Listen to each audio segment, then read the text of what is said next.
So let's go ahead and get into today's video because we got some good topics to cover. Follow me over on Decoy Voice. Make sure you subscribe to Decaf Decoy, but you guys are already watching on Decaf Decoy, so I guess that's all that matters. But let's go ahead and get to today's topic, where this was from, I think it's October. So this is them protesting ICE activity in Portland, and this is how bad it got, accomplishing nothing. But I want to point something out to you guys over here. And this is from the Black conservative preacher. Nobody's following him over on YouTube, so follow him if you haven't already.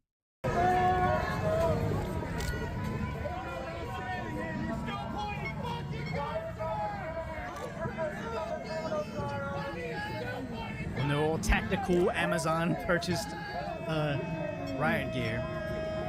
And does this guy literally have on the top of his what looks like a hockey helmet a tongs? Like tongs for like cooking. Okay, he's running away. But notice how he ran in the front of a literal clown. The literal clowns are out there saying, "Hey, we're gonna stop the ICE operations." He runs away over there, past a Snoopy doll, and also a emotions expert. So, in all these mass protests all across the country from months on in, they've accomplished nothing because they had an emotions expert. Yeah, Oregon's ruined Portland. I mean, Portland ruined Portland. It's pretty bad.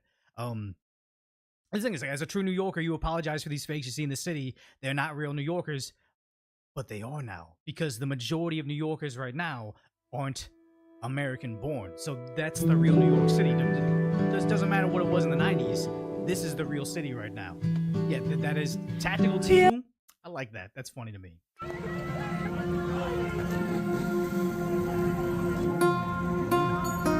After months on end of this,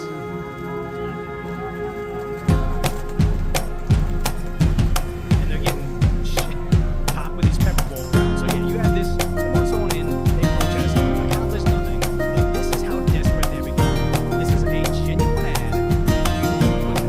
I guess we'll see in a minute. This is real life. This shows the sheer amount of desperation this side has because of the college.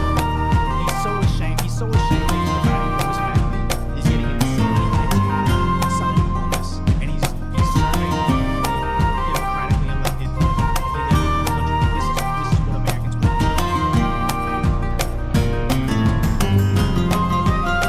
What will you say when you ask him smashing a window? I'm wondering if this AI footage. I can't imagine they would use real footage for this. Can't imagine that would be real footage. I wonder if this is AI. Adding screens.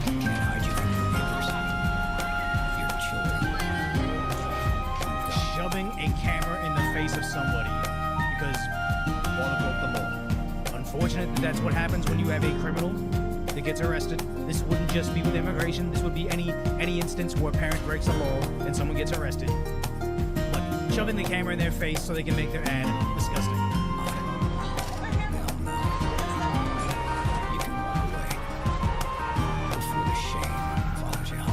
The shame follows you home. Sheer desperation.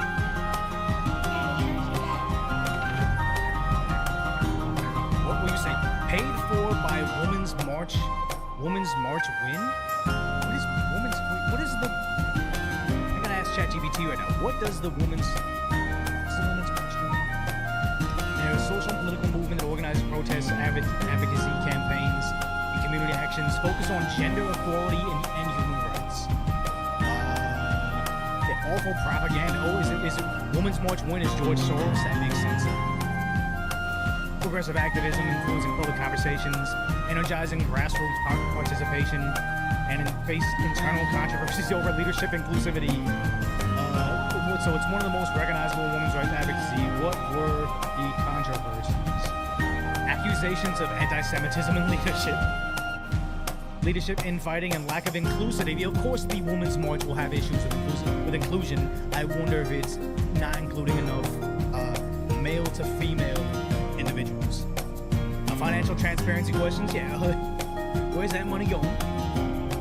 Disagreements over stances on Israel-Palestine, because honestly, it would be a thing where you gotta wonder if it's the Women's March. is about women's rights, would they be on the side of a country or a religion that forces them to, at the very least, cover their hair, but at the most, cover everything but their eyes, say they can't go to school, they can't read, they can't be in public unaccompanied by men? Like, there's a lot of rules that would be in direct conflict with what the women's march should be.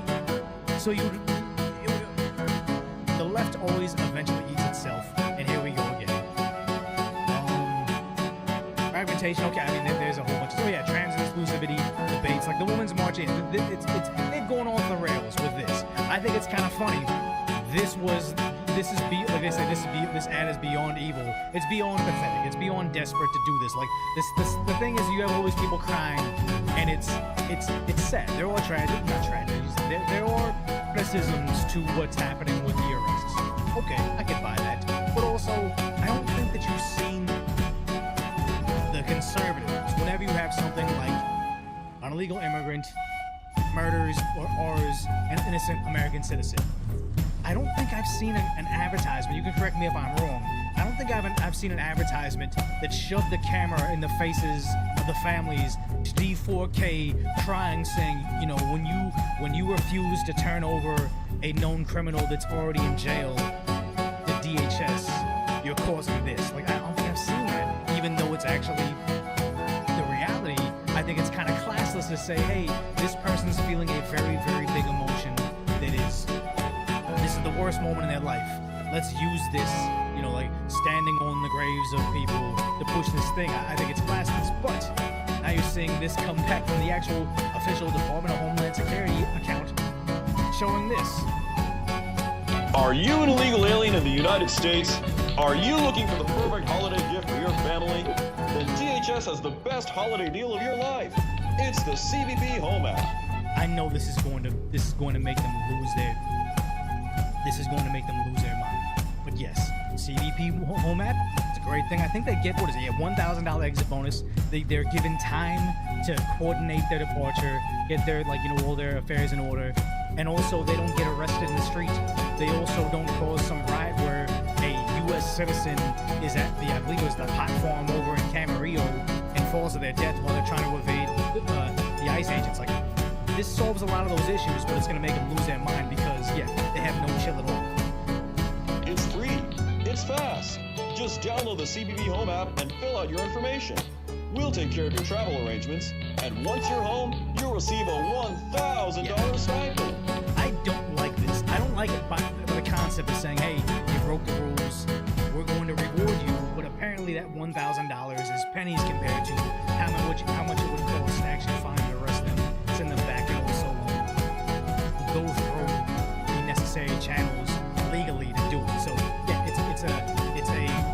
it's savings to us, but don't like the fact that we have to reward them. So yeah, thank you for the super chat. I'll read all the super chats at the end of the show. So no delay, join the 2 million illegal aliens who have already left. Download the CBP Home app today. Yeah, and the thing is, here you go. Despite all these massive protests, the literal clowns, and the emotions experts that popped up outside the Portland federal building, and all the crying faces they did, 2 million. Trump is winning. Americans are liking it. His approval rating is out the roof, and Americans are sick of this. And get home for the holidays. I'll say it's funny, maybe a little bit antagonizing. I don't know if that's where we want to be, but I think a lot of people are very happy with the way the president is operating, because what a lot of people didn't know, and what a lot of people are super upset over, is the idea that the SNAP benefit fiasco, when the government shut down and the Democrats kept on shutting the government down, a lot of Americans rely on SNAP benefits.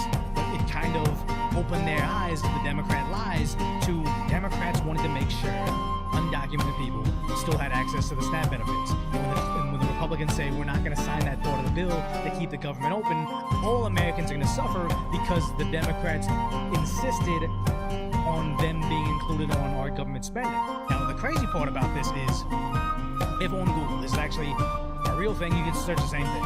I say, research, Trump cuts SNAP benefits to the undocumented.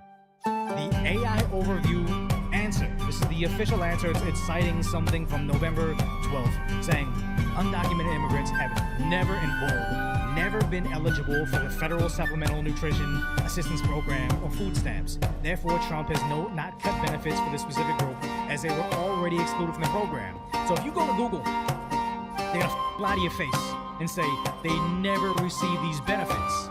But here we are in Congress saying, hey, look, did you know that 20% of them were on it? So this is the chart of the SNAP program. I know everyone can't see this, but this goes back to October of 2023. And I want everyone to follow. This is the red line that under Joe Biden, you see an almost 30% increase in the cost of the SNAP program over the. And mind you, food stamps when I was a kid, some people need to be on it. Yeah, you go on hard times.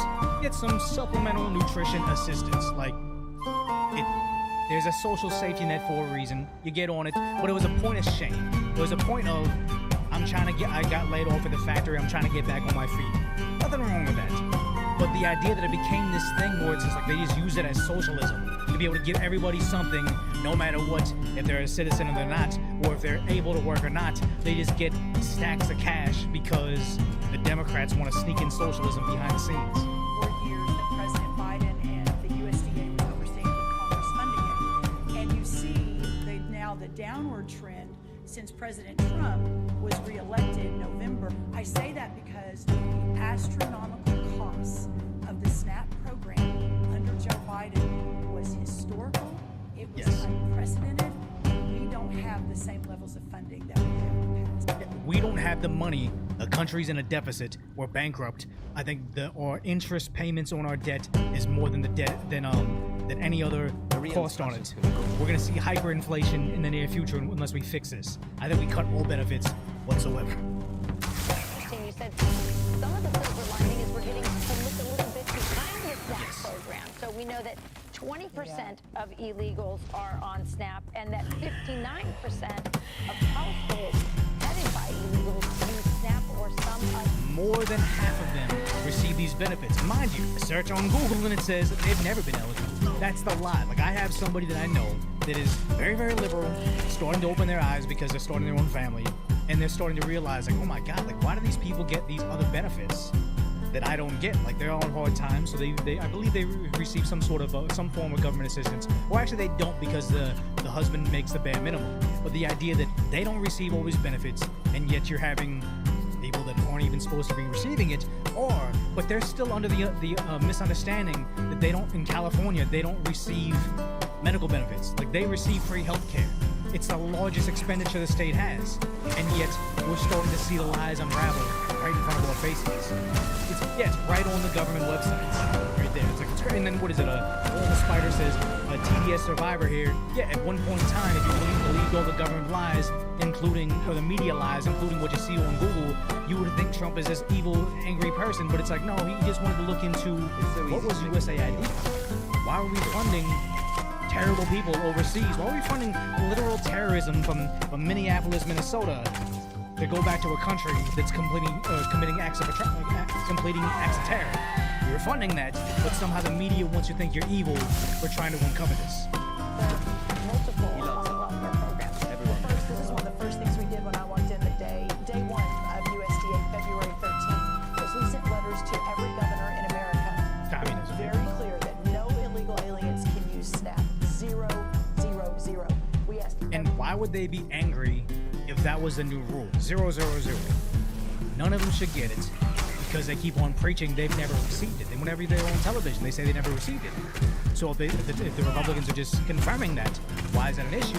Unless they were lying. Free state for the first time in history, this was in February, to send us their data and let us, with Doge and a war room, actually start going through this data to better understand how this explosion of SNAP benefits happened under Joe Biden. We increased almost 40% on this program in just a couple of years under the Biden administration. Of course, we know it was really bad. But the thing is, though, so Americans found out. Like, first they were buying the tears and saying, "Oh my God, he's so bad," and then they see this and they're okay. Look, they're treating them with respect, saying, here's $1,000. Then realizing they're receiving better benefits than American citizens, and now from the New York Times. The New York Times openly saying Joe Biden allowed many of them to enter the country temporarily. Again, temporarily, just losing them, letting them traffic kids, not knowing where they go. Allowing them in temporarily as a way to incentivize them to avoiding crossing the border illegally. Yeah, imagine if a store was like, you know what? People are illegally stealing our soda. Like, we just can't stay in business. So to incentivize people from not stealing our sodas, and this is a terrible analogy, I know, we're gonna let you take it temporarily.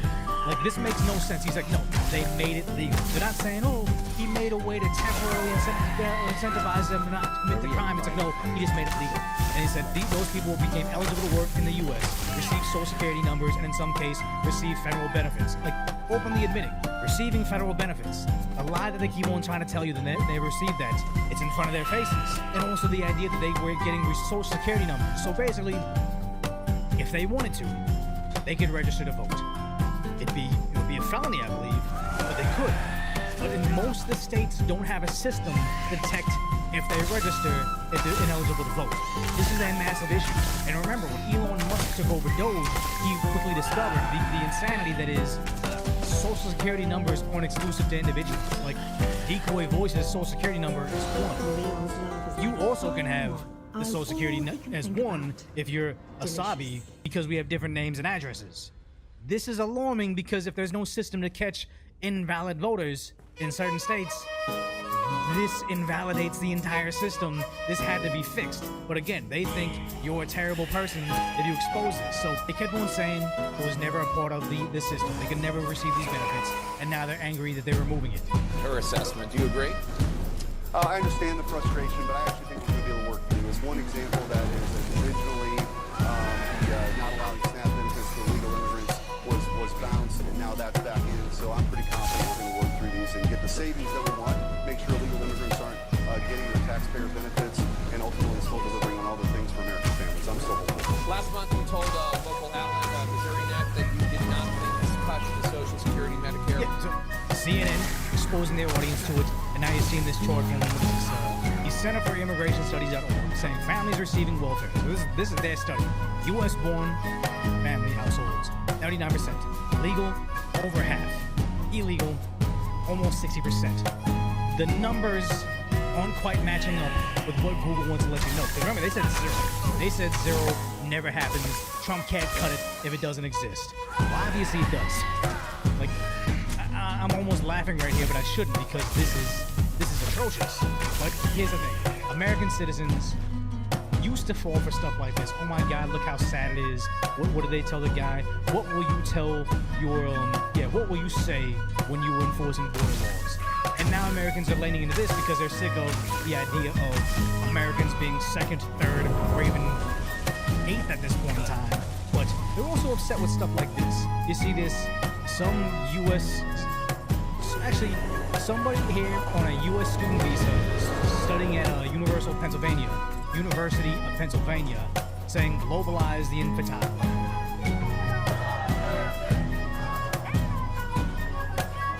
This doesn't seem like a net positive to the country. This doesn't seem like somebody that wants to contribute. Why are we paying to subsidize this? Because isn't University of Penn a public school? Actually, it's a private university, I'm sorry. But I don't think that we should be allowing this person in the country. I think this person should be sent back if they seem to dislike the country so much. Wearing all this, waving this flag, disturbing the peace. You can peacefully protest. You can have your voice be heard. You have the First Amendment right if you're an American citizen. I think in places like Japan and especially China, American citizens can't go over there and protest their immigration rules. Like, they'll get kicked out.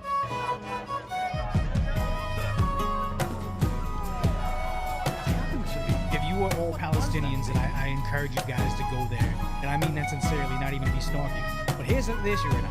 Americans are sick of this. Like this, I want to know your thoughts on it, because apparently he's wearing a pretend device. He's wearing a pretend device on his chest. But he's protesting, he's got wires on it, and this was the three Palestinian political prisoners. It's a recent protest, not this month, but it's somewhat recent. But you see this guy, very angry, wrapped in the flag with that vest on it. I understand he's trying to make a point, but honestly, this is terrifying to me. Like, in my opinion, and let me know yours in chat, what would happen to a NYPD copper if he saw this guy from far away? maybe not necessarily. Actually, in this exact context, you have this man wrapping this flag with this vest wrapped around his chest. You don't know what it is. You see him yelling, you see him charging, he's got these wires. What would happen if the NYPD copper, like, drew and ended him?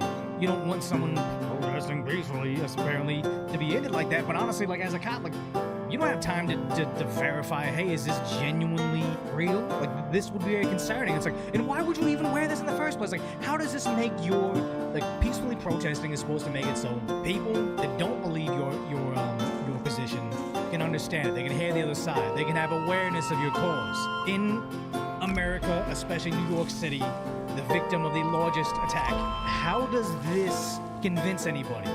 I think Americans at one point in time likely would have been sympathetic to the cause, but not like this. And I'm concerned at the idea of an NYPD copper, especially under the new mayor, finding themselves in a situation where they see this, they make a split-second decision to stop it, and then that copper goes to prison for the rest of their life because this was just a prop. It is scary. And that's the thing, is again, Mamdani replied defunding NYPD, replacing them with mental health workers, because he lives in a dream world. He doesn't know what it actually takes to run the city. So people are upset over this happening in Brooklyn, New York. This is in their streets. Again, in the countries that are predominantly this religion, they do not do this. They don't do this in the streets. They do it in their mosque. Like, they don't go on top of taxi cabs. If you saw my video on the channel, they don't go on taxi cabs to do this. Like, this is just a show of force. Americans are sick of this, and they're willing to accept this because they don't want their country to turn into this. At worst, the guy with the fake vest, or this right now. Because you see this over here. This is the UK. This is also the clip where the liberal protester said, "Hey, we're on the same side," and he says, "No, we're not."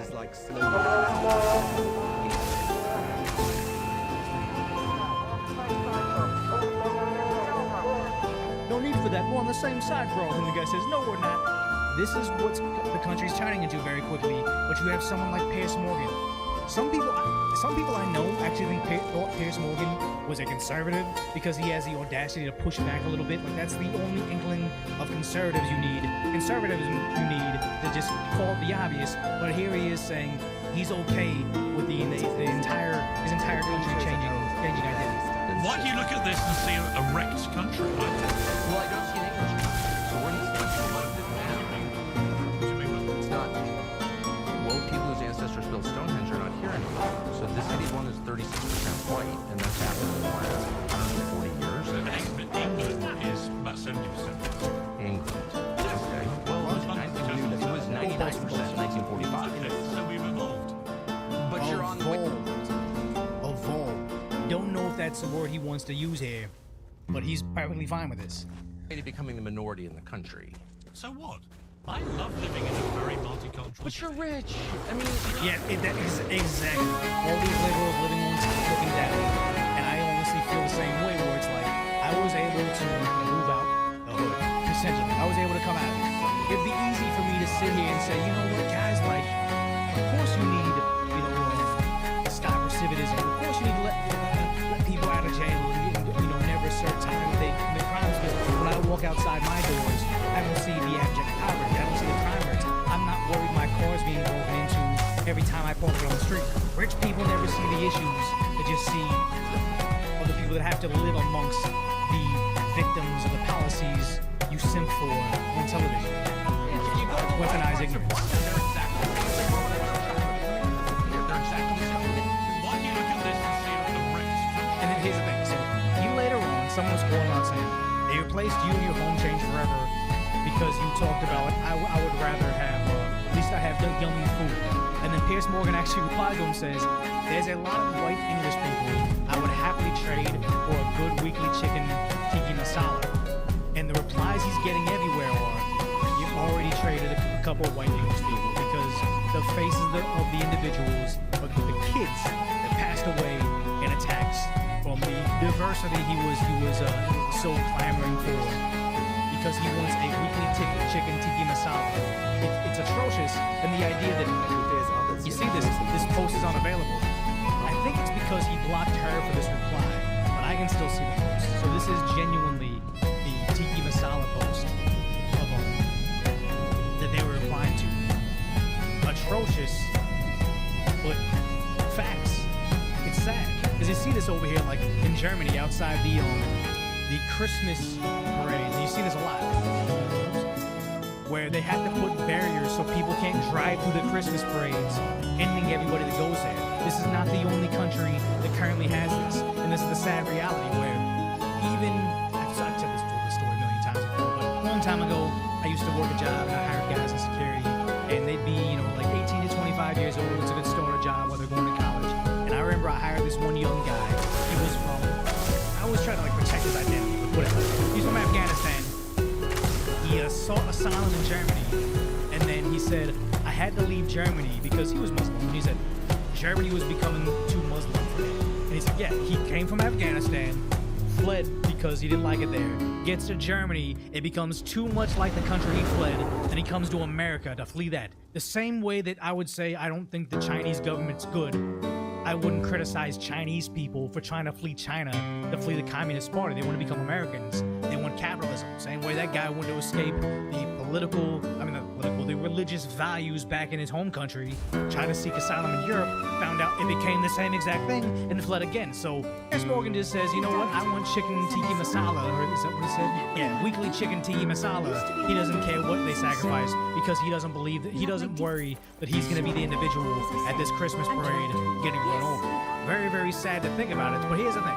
They try to paint you for wanting this as some evil anti-immigrant person.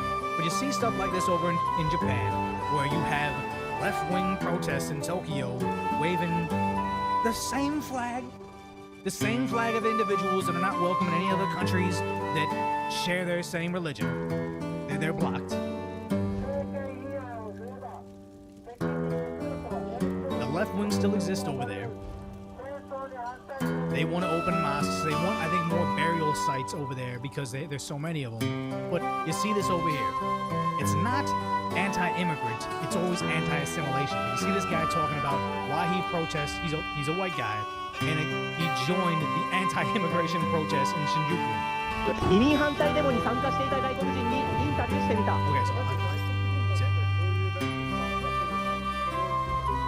Okay, so he's speaking perfect Japanese, but he's saying, you know, Japanese people are by no means the type of people who hate or discriminate. As long as you learn Japanese. Exactly. I think everybody here in this chat could be a MAGA conservative and never at one point in time said, you know what, I like Decoy. I like the words he says, but he's a Chinaman, so we can't allow him in the country. Like, you would trade 1 million decoys. Actually, not 1 million decoys. You would trade 100 decoys for sending away 1 million of these Antifa types that just want wide open borders. You're not anti-immigrant. You're anti-someone that wants to come in here and change the country. They want to make it so you don't feel safe there, and obviously they can shove their religion down your throat. You're anti that. And here this guy is saying, hey, Japan isn't anti-immigrant. They just want you to enjoy Japanese values if you come to Japan. So I respect in Japanese culture. Everybody's incredibly kind. We're gathered here today because we simply love Japanese culture in Japan. That's all that they want. And I think that what's shocking about the MAGA movement is just they want America to be good no matter what, because America can be a melting pot if everybody's assimilating to the values that you came here for. Not, I'm fleeing something I don't like, let me bring that thing over here, over here, because I know how to run your country better somehow. Yeah, that's the thing. Some people would be like that. They don't, you know, they're going to be anti-immigrant no matter what. But I would say that there's plenty of Americans that aren't immigrants that you don't agree with, that you know that they are systematically trying to dismantle the country and get rid of American values and just wide open you want to get rid of them. The people that are just leeches on society, career criminals. It doesn't matter if they were born in the country. They're a net negative to everybody. You don't want them around. If you can have the best and the brightest engineer from South Korea, a top-tier surgeon from Nigeria, because we have a lot of Nigerian surgeons in this country. You have them come in here, embrace American values, and contribute. We want that. That's what makes the country great. You would trade 100 decoys for a weekly General Soul chicken. I mean, I don't think that I can be used as a form of currency. A little bit scared. It's just all about assimilation. Assimilation.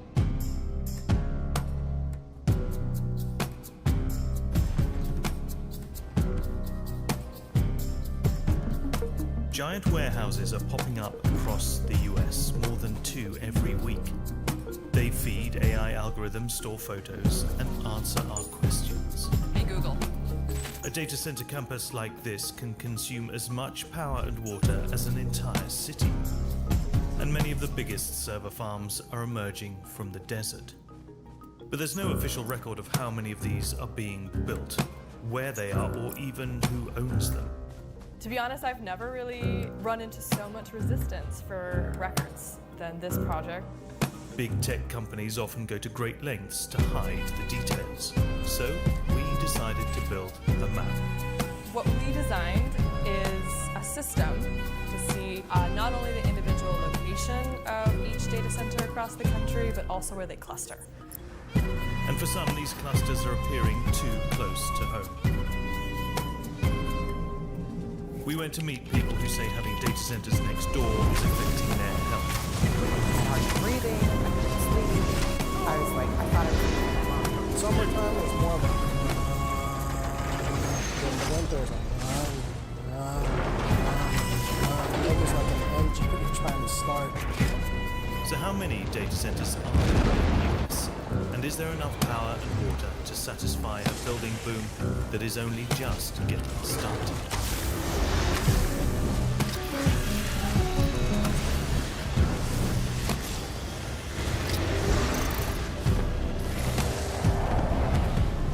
Where I am standing now is the middle of the data center capital of the world. This is Loudoun County, Virginia, otherwise known as Data Center Alley. And it may not look like much from down here, but let's take a look from up above. These are Amazon data centers. Zoom out and you can see tech companies tend to build data centers in clusters, where there is a reliable power supply, access to enough water, as well as tax breaks and affordable land. But of course, these tend to also be places where lots of people already live, like Santa Clara County, California, or the most heavily populated part of Arizona, Maricopa County. And of course, here in Northern Virginia, the most densely populated part of the Washington, D.C. metro area, and one of the largest and fastest growing residential areas in the U.S.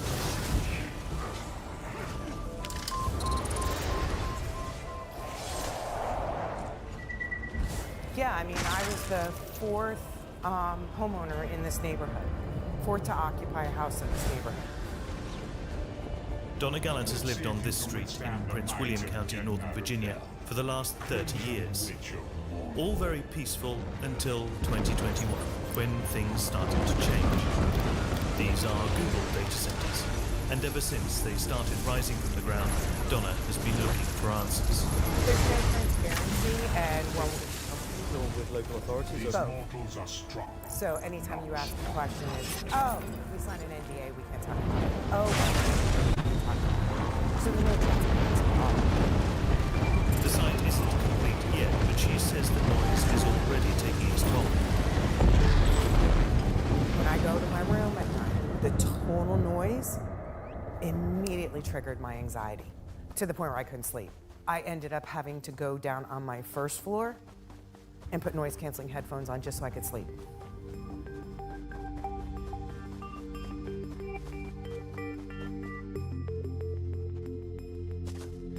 But for Donna and her neighbors, this is just the start.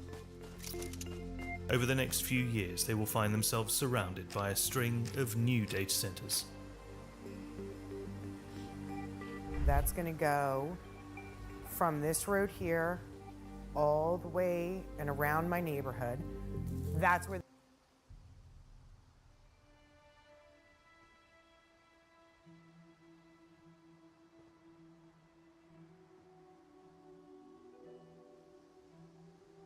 There's an interesting trend happening in the world today of full-scale revolutions or political demonstrations initiated primarily by the younger generations, like Gen Z. And although it isn't necessarily unusual to see big changes happening in the world like that, I think that something that's interesting about these recent wave revolutions compared to the past is that lately we've seen the same symbol of unity and solidarity reoccurring. This, of course, if you've been keeping up, is the Jolly Roger of the Straw Hat Pirates from One Piece, which, as of the time of recording this video, has appeared in dozens of protests from countries all around the world, From Nepal, where Gen Z protesters flying One Piece flags literally overthrew their government and forced the Prime Minister to abdicate, to different movements and protests in Indonesia, Mexico, Madagascar, France, the Philippines, and even popping up with certain demonstrations in the United States. Gen Z is really rallying around this symbol specifically as a banner of revolution or as a demonstration of the cultural unity and alignment of our generation. What makes this all the more interesting to me is that none of it was orchestrated or organized either. There's no central influence telling young people to fly this flag. There isn't even an official movement or leader or cause to rally around. This symbol is just spread organically, almost instinctively, through shared culture, shared frustration, and shared hope. Almost as if young people all across the globe reach the same conclusion independently. If no one is going to represent us, we'll represent ourselves. And so they picked a symbol that already meant something to them. A symbol tied to freedom, loyalty, and fighting for a better world, even when the odds are impossible. A symbol from a story that shaped their childhoods and carried them into adulthood. Something that we as a generation, having grown up at the same time in the same world, can bond over and relate with. And suddenly the Straw Hat flag isn't just a fictional emblem anymore. It's become a real banner of courage, a rallying point for people who feel unheard, and a reminder that even ordinary individuals can stand up and challenge entire systems when change is needed. Around the world, we're seeing this flag raised by students who want a future, by workers demanding dignity, and by citizens exhausted with corruption, censorship, and inequality. Whether the protests succeed or fail, whether they're justified, whether they can spark reforms or revolution, the message behind that flag is clear. It's not tied to one ideology or one nation, or one political party. Instead, it represents something deeply human and universal. The belief that ordinary people can stand together, choose their own destiny, and refuse to accept a world that feels rigged against them. In the story of One Piece, the Straw Flag isn't a symbol of conquest. It's a symbol of freedom. It's a promise that no matter how corrupt or oppressive the world becomes, there will always be people stubborn enough, hopeful enough, and brave enough to challenge it. And that's exactly how it's being used today. When you see that flag in a crowd of protesters, you're not just seeing an anime reference, you're seeing a declaration. A declaration that this generation refuses to be silent, that they're willing to fight for the future they were told they'd inherit, but never got. That they believe in a world where community matters more than power, where justice matters more than tradition, and where you don't need permission to demand something better. And I think what's even more striking about this is that people carrying these flags aren't typically extremists or radicals. They're students, workers, young parents concerned with their children's futures, ordinary people who are tired of watching their leaders ignore them. The flag they're all flying has become a way of saying, we want change, and we're not afraid to stand together to make it happen. However small one voice or one movement is on its own, in the broad strokes, these movements in general are starting to send a subtle message to governments, to corporations, and anyone who doubts the strength of this generation. That while you can dismiss individuals easily enough, you can't ignore millions of us united under a shared symbol and a shared cause. Maybe we don't have the cause part down, but I think the recurrence of this same flag, this same motif, is a sign that there is becoming a bit more unity among the younger demographics. That we're starting to look at the corruption and decay of our society, and we've gotten to the point where we're ready to do something about it. And that, in a way, is why this flag keeps showing up. Not because of the show it came from, but because of what it represents right now. A generation that refuses to give up, even when the world gives them every reason to. And when you really think about it, that's the heart of it. This flag keeps appearing because it's become the shorthand for a generation that's done waiting. A generation that's tired of empty promises, tired of inherited crises, tired of leaders who speak of the future while refusing to build one. It's a signal flare, a warning shot, a quiet but undeniable announcement that the world is changing, whether the people in charge are ready for it or not. Because behind every straw flag in those crowds, there's a story. Someone who grew up believing in fairness and opportunity and stability, and then had to face the reality that those things weren't guaranteed. Someone who saw the systems they were told to respect fall short again and again. Someone who realized that they didn't stand up and demand something better, no one was going to hand it to them. And that's why this symbol resonates so deeply. It blends idealism with rebellion, hope with defiance, childhood imagination with adult responsibility. It's a reminder that even in dark, uncertain times, young people still believe in the possibility of a better world and are willing to fight for it. And maybe that's what's so inspiring about all this. These movements aren't perfect, they're messy, they're emotional, they're sometimes chaotic. But they're real, they're honest, and they're born from a place of wanting something better, not just for themselves, but for everyone who'll come after them. Because movements like these have always started this way. Quietly, symbolically, with ordinary people deciding they're done being spectators in their own futures. And every time this flag rises above a crowd, it's another reminder that change doesn't start in the halls of power. It starts on the streets, in the schools, and the hands of people who believe the world can be more than what it's become. And the thing is, once you recognize that, it becomes impossible to underestimate what we're witnessing. Because symbols don't rise on their own. They rise when enough people feel the same pressure, the same disappointment, and the same longing for change. They rise when an entire generation realizes that if they don't take the wheel, the road ahead is going to be decided for them. So when you see that flag, you're not just seeing frustration, you're seeing agency. You're seeing young people refusing to be passengers in a world that keeps veering off course. You're seeing the early echoes of a generation trying to reclaim its future piece by piece, protest by protest, voice by voice. And as these demonstrations spread, something else starts to emerge. A sense of shared experience, a recognition that even though these countries are separated by borders, languages, and histories, the struggles they face rhyme in a similar way. Inequality, corruption, censorship, economic instability, generational neglect. It's no wonder the same symbol keeps showing up.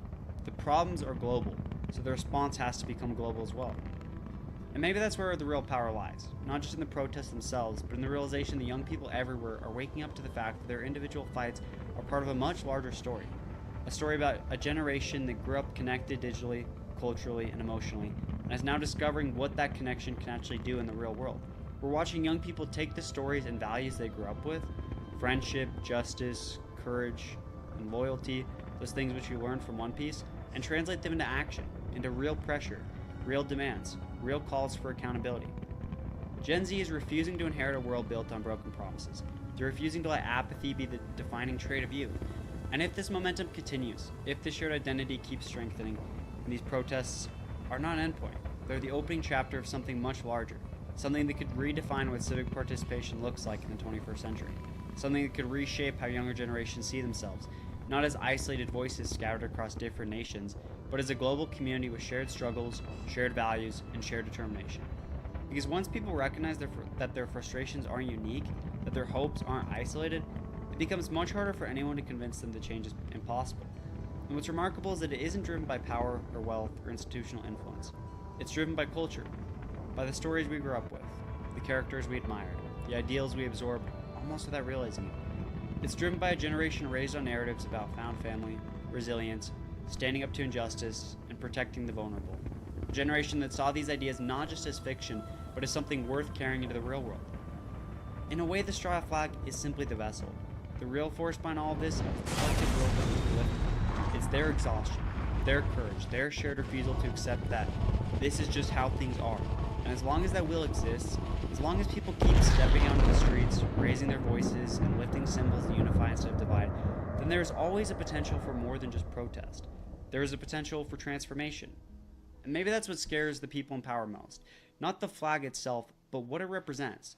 A generation that isn't content to wait its turn or follow the script or pretend everything is fine when it clearly isn't. A generation that grew up online, learned to see through empty rhetoric, and isn't afraid to call hypocrisy when it sees it. A generation that, despite everything stacked against them, still chooses hope over cynicism every time. If this is what the early stages look like, scattered uprisings, shared symbols, spontaneous unity, then imagine what it could become when these movements start learning from one another, when ideas start crossing borders faster than governments can respond, and when solidarity becomes not just symbolic, but strategic. Because once a generation realizes its own strength, once it understands that its voice carries weight, its choices matters, and its unity can shift the world, then when the real change begins, that's when the future stops feeling like something imposed on us and starts becoming something we build together. And if we're standing at the beginning of that shift, at the first tremors of something bigger, then it raises an important question for all of us watching this unfold. What happens next? Because symbols can open the door, but it's people who have to walk through it. Unity can spark momentum, but it's action that carries it forward.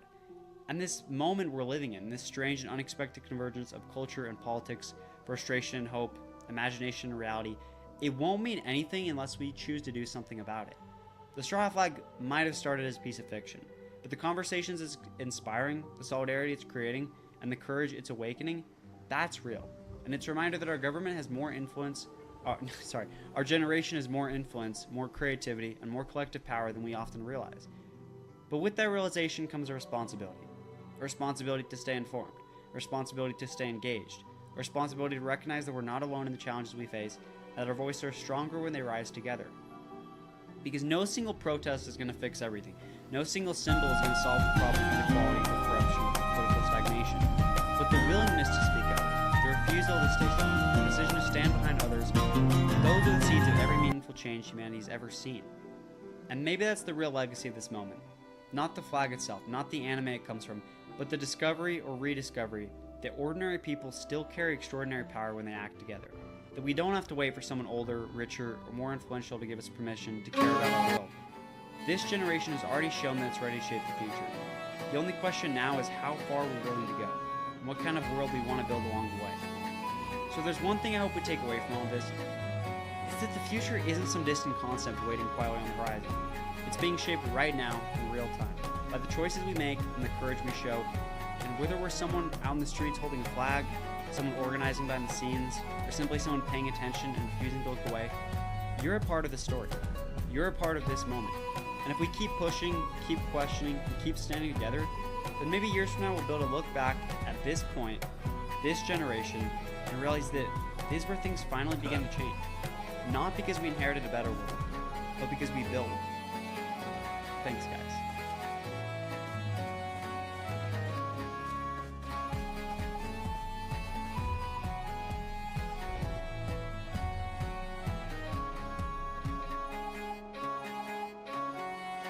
Dresses and sashes, complemented by overcloaks, while headdress varied by local custom. This clothing was largely spun from wool shorn from their llamas and alpacas, which, along with guinea pigs, provided meat. Communal support eased the burden of this life, but in the preceding centuries, warring, decentralized factions had raided and pillaged widely. Pachacuti now offered the people and their lords the security of the Inca Empire. By the ancient custom of reciprocity, peasants received safety and certain quantities of gifts or food from the state, and were in turn obliged to fulfill the mita, a taxation paid in labor. The Incas did not use currency. The head of each household typically owed the empire 2 to 3 months of labor, often farming, making textiles, or constructing imperial works. The Incas limited and rotated labor demands so as not to deprive communities of their self-sufficiency. And the empire demanded of its men an additional task: to fight for their king. Many lords would not willingly relinquish power to the Incas. While the chronology and details of Inca conquest differ in many accounts, a general picture of expansion emerges. Early in the reign of Pachacuti, a conqueror called Chuchicapac insisted that the so-called Earthshaker pay homage to him, whereafter he would use the skull of Pachacuti as a goblet from which to drink in triumph. Chuchicapac ruled the Coyas to the southeast. The undaunted Pachacuti would show them the power of the Incas. The army traversed the mountains and arrayed for a pitched battle. The core warriors of Cusco wore helmets and carried shields made of thickly padded cloth, often reinforced with cane. But the Inca army largely consisted of less equipped commoners, sometimes using cloaks as shields. Maces, spears, halberds, clubs, and slings served as their principal weapons. At the opening of battles, rocks and javelins stunned the enemy before the Incas launched their direct assault, buttressed by divisions ready to attack flanks or act as reserves. The Coyas stood their ground for hours until Pachacuti and his guard cut through and captured Chuchicapac. The spirit of the enemy withered, and victory followed. The Incas generally spared captive soldiers, but they were less inclined to extend the same mercy to enemy commanders. Pachacuti and his army returned to Cusco and publicly beheaded Chuchicapac. Pachacuti had shaken the region, and many lords of the Altiplano submitted. Leaders who freely bent the knee would retain local rule and receive imperial privileges and rewards. Those who refused would suffer the Inca army, which at its peak could number more than 100,000 soldiers.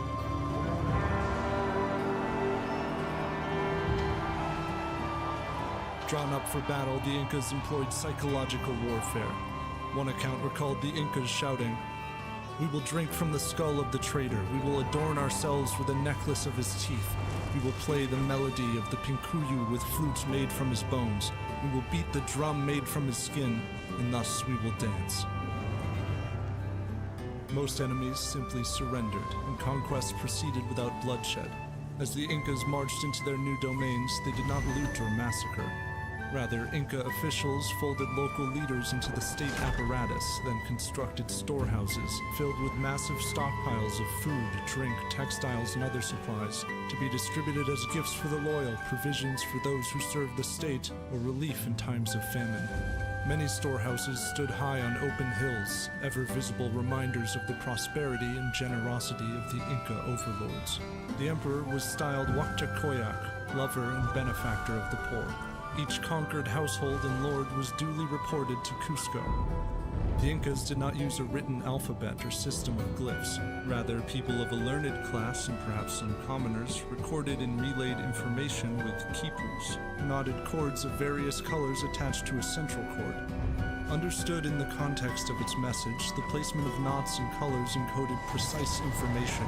Officials thereby recorded history, kept inventories of storehouses, took a regular census of the imperial population, and delivered news to and from the warfront. Having brought low the Koyas in the southern dominions, Pachacuti had consolidated his hold on the revered Lake Titicaca. It was here that the Incas believed the creator god named Viracocha brought into existence the sun, moon, and stars. The Incas fervently venerated the sun god Inti, but recognized Viracocha as the original cause of all things, who imbued the world with light, knowledge, and order. It was this creator god who was believed to have sculpted statues at the lakeside ruins which so captured Inca imagination. These monuments, gateways, and abandoned temples were in fact the vestiges of the long-dead Tiwanaku civilization, which urbanized in the 4th century and steadily expanded. For the Incas did not represent some sudden ascent from a static past of humble villages. The Andean region had flourished as a cradle of complex states and urban centers for millennia. On the coast, the ancient Nazca Confederation erected great cities and marked the desert floor with colossal drawings of animals and people. In the great Moche civilization constructed pyramids that now sloped in the sun, their kings entombed with their treasures like the pharaohs of old. Portrait vessels displayed the Moche mastery of artistic naturalism, each wrinkle and subtle expression of an ancient people preserved in ceramic.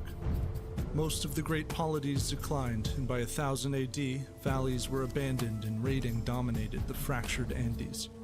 Now, in the middle of the 15th century, only one power remained that could resist the growing empire of Pachacuti.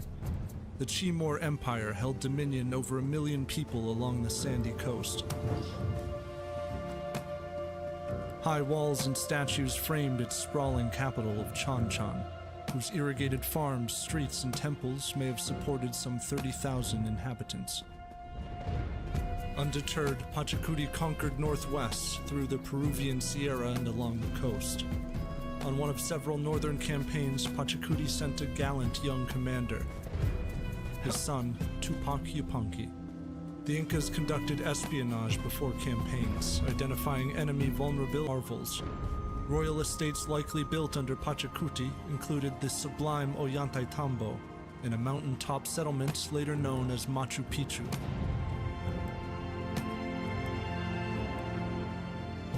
There, clouds drifted among temples and residences, with trapezoidal windows and doors, much of it built of stones hewn so perfectly together that a knife's edge could not fit between them.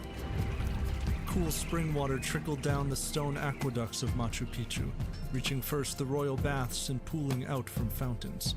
All across the empire, the Incas constructed aqueducts and canals that irrigated farmland and routed water into settlements. Moreover, they connected the western edge of the continent like never before. At its height, the Inca road network measured an estimated 25,000 miles, linking the desert, mountains, and jungle. In certain stretches, it was finely paved, with stairs that climbed steep bluffs and walls, drains, and culverts to prevent erosion where needed. Simpler roads branched off to mountain shrines, mines, and settlements. Chasms were surmounted by woven bridges. This ambitious empire most of all demanded speed and communication. The Incas established a system of thousands of messengers or chasquis of impressive stamina, who perpetually manned waypoints at every 5 miles or so along the main roads.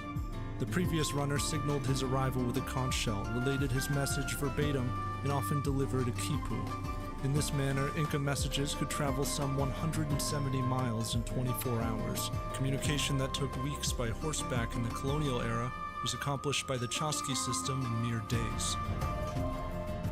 This burgeoning system enabled seasoned Inca generals to lead armies on campaigns of conquest or consolidation. Tupac Yupanqui's travels along the coast brought him to the foot of the enemy fortress of Ungara. Their stones and lances repelled his attacks, and he pulled back. When the defenders left to celebrate their triumph, the concealed Incas slaughtered them on the coast and adorned the fortress with the swaying bodies of the enemy. To ensure loyalty after conquest, the Incas seized local items of worship to be held in Cusco. The captive relics thereby dissuaded rebellion and made the capital a place of pilgrimage.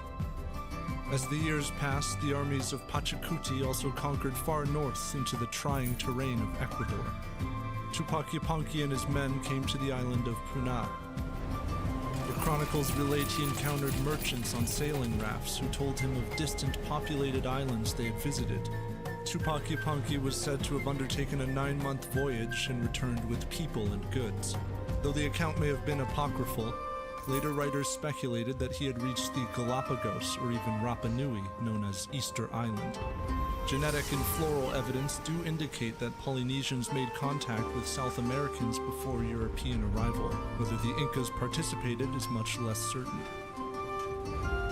Tupac Yupanqui and his massive Inca armies were most accustomed to long journeys by land. The Incas forbade their soldiers to loot the innocent countryside, and so a large fraction of military caravans comprised porters and llamas to haul provisions. Along the way, settlements were to support the armies, and at regular intervals along the road, the Incas installed storehouses full of weapons, clothing, and food. People of the Andes preserved certain foods by an ancient method of freeze-drying that combined dehydration and exposure to the elements. Freeze-dried meat was called charqui, the origin of the word jerky. After one arduous march east, Tupac Yupanqui and the Incas entered the Amazon. Nectarous flora and curious creatures enthralled the Incas, but the woods were also home to innumerable people. Conquest proceeded more simply where large polities could surrender on behalf of vast regions. The forest was different. Minor victories nonetheless earned the Incas colorful feathers, gold and honey, and new subjects. The Incas also attempted to culturally assimilate those they encountered. The chronicler wrote of one expedition into the rainforest. Thus, Tupac Yupanqui went subjugating all those that he could find and take. Seeing that these people went naked, as was their custom, they were given tunics and cloaks and made to dress. They wore the cloaks that day, and in the evening went to their shacks. The next morning they appeared naked, as was their custom, before the Inca Tupac Yupanqui, and the Inca laughed. Expansion diversified the Inca army, which came to include bowmen of the forest and troops of the desert. Hardly monolithic, the empire would include millions of people of varied traditions and faiths, who spoke over 150 languages. The Incas, for their part, spoke Quechua and enshrined the language as an imperial lingua franca. According to the Incas, their conquests were in part driven by an imperative to civilize the world. Beyond their state religion, they observed well-defined ethics and norms. They condemned cannibalism and the consumption of dog meat. They punished adultery and suspected witchcraft and exalted family. A growing population strengthened the empire. In some regions, provincial governors arranged marriages between unmarried commoners. It was perhaps after his first foray into the Amazon that Tupac Yupanqui returned to the aging Pachacuti, who told him, "Son, you now see how many great nations I leave to you, and you know what labor they have cost me. Mind that you are the man to keep and expand them. When I am dead, take care of my body, that I may go to rest with my father, the sun." The passing of the great Emperor Pachacuti sent a tremor through a world suffused with divine will and ancestral spirits. The Incas marked his death by offering to the gods that which was most precious to them. Treasures were buried or destroyed, thousands of llamas slaughtered, and hundreds of people sacrificed. Youths from across the empire who would join their king in death. Sacrifice had been practiced for millennia in Andean societies, and though the Incas did not practice it on a consistent or massive scale, they turned to it in times of natural disaster and changes of rulership. The story of Pachacuti did not end with his death. The Incas believed the dead took another form, that their essence remained bound to the body. The mummies of former kings and queens continued to inhabit estates, attended to by their kin, and consulted by shamans on imperial affairs. Even so, active kingship passed to Tupac Yupanqui, who mourned his father and then mustered his troops to return with renewed vigor to the jungle. Despair and confusion awaited them. The stories told that the forests were very dense and full of evil places, so that they could not force their way through, nor did they know what direction to take. The Sapa Inca would secure the submission of many, but skirmish and sickness hounded their stray march, until at length a general rescued the lost emperor. In his absence, the Koyas had led a revolt, slaying Inca officials and retreating to forts. In times of rebellion, smoke signals could rapidly alert the empire of crisis. Tupac swiftly raised an army tens of thousands strong, crushed the Koyas, and turned the skins of their captains into drums. Most conquered territories were subject to the Mitma, the mass resettlement policy of the Incas. The empire forcibly moved hundreds of thousands of people. Segments of rebellious populations like the Koyas were scattered from their homelands, loyal subjects sent to replace them. Other populations were simply moved in order to work less cultivated regions. The rebellions quelled, it may have been then that Tupac Yupanqui conquered into Argentina and far into Chile, halting only around the Maule River. Some records indicated that there the Incas clashed with the mighty Mapuche people in a costly multi-day battle. Whether weakened by the march or warfare, Tupac Yupanqui turned his armies back. The Incas called their growing empire Tawantinsuyu, the land of the four quarters. Each of these parts was managed by a governor, with lower officials overseeing the over 80 provinces across the empire. This refined system of governance managed the labor of hundreds of thousands of subjects. Boundless were the brilliant textiles, gold, food, and drink that flowed into the capital and other principal cities. In Cusco, Tupac Yupanqui continued the construction of great works, including Sacsayhuaman, a soaring temple or fortress comprising a tower and elaborate buildings, atop several levels of cyclopean walls, made from colossal boulders cut, pulled, and by some ingenious process, elevated and impeccably fitted together. Decades later, a European visitor would write it was the greatest castle his countrymen had ever laid eyes on, and these walls are the most beautiful thing that can be seen of all the constructions. They are of such big stones that no one who sees them would say that they have been placed there by the hand of man. As Tupac Yupanqui well knew, his powerful throne was to one day pass from father to son, while a Sapa Inca would marry many secondary wives for purposes of alliance. He was to devote himself to a queen who wielded influence and whose children alone could be legitimate heirs. Intimate relations between cousins or closer relatives were forbidden to commoners, but among the royals it strengthened familial power and security.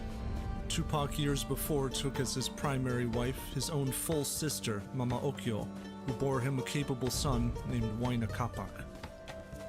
Upon the death of the great conqueror Tupac Yupanqui around the year 1493, royal blood was spilled in a struggle for succession, until at last Huayna Capac emerged as the new Sapa Inca. He ordered campaigns in the east and far north, and led armies against rebellious peoples.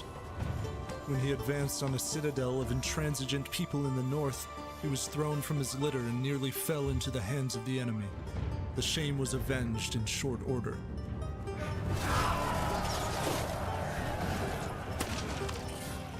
The Incas chased these enemies to the water's edge and massacred them, such that thereafter the lake was called Yawarcucha, the Lake of Blood. Huayna Capac devoted his years of rule most of all to maintaining the empire. On high hills, vigilant forts stood against the harrying raids of border peoples. The Incas had conquered the sands, mountains, the grassy valleys, and the edge of the jungle, and found no power that threatened Cusco. These were the days of the Pax Incaica, a land once dominated by fractious warfare, now a vast corridor of imposed peace. Inca rule, which at once resettled, dominated, and demanded of its people, also brought forth prosperity. high yields of crops, infrastructure, and a stable safety for the common family. Perhaps it was by the audacity and brilliance of Pachacuti and his sons that the Incas of Cusco came to rule so extensive a domain. But this was a grand and mighty empire, inhabited, defended, and built by millions of people. The age of abundance and security under Huayna Capac would not last. 2 decades after his reign, it was written, "The empire of the Incas was so peaceful then that in so great a land there was no one found who dared to make war or to disobey Huayna Capac. But just as after Alexander's death in Babylon, when many of his servants and captains sought to make themselves kings and rule great lands, so too after Huayna Capac's death, there were wars and disputes between his sons. And following these, the Spaniards arrived."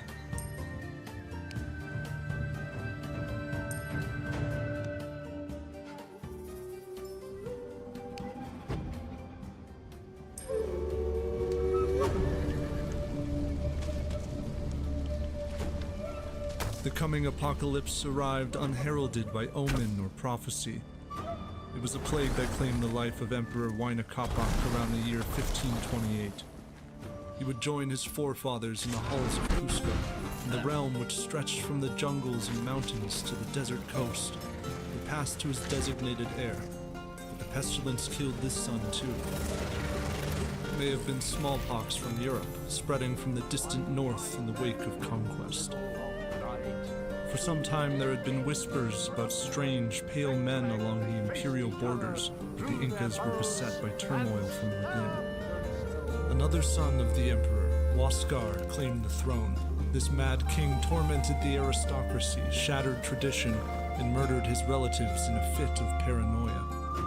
His war-hardened half-brother, Atahualpa, remained camped in the north with his loyal army. The land ran with blood as the brothers carried on a terrible civil war. And at last, when the warriors of Atahualpa overran Cusco, Huáscar was imprisoned, his wives and children executed as he watched. Atahualpa was not content to merely eradicate the future line of his rival brother. He would destroy the past as well. Dead nobles were believed to retain power and vitality, and so Atahualpa's men burned the mummified remains of the great conqueror, Tupac Yupanqui. The millions of varied people across the empire would now answer to Atahualpa, who planned a victorious trek south to take his throne in Cusco. But the ascendant ruler received reports of brightly armored, bearded marauders traveling inland on the backs of large beasts. No more than 200 men. At length, the intrigued Atahualpa decided to grant them an audience. Thus, in 1532, the fall of the Inca Empire began.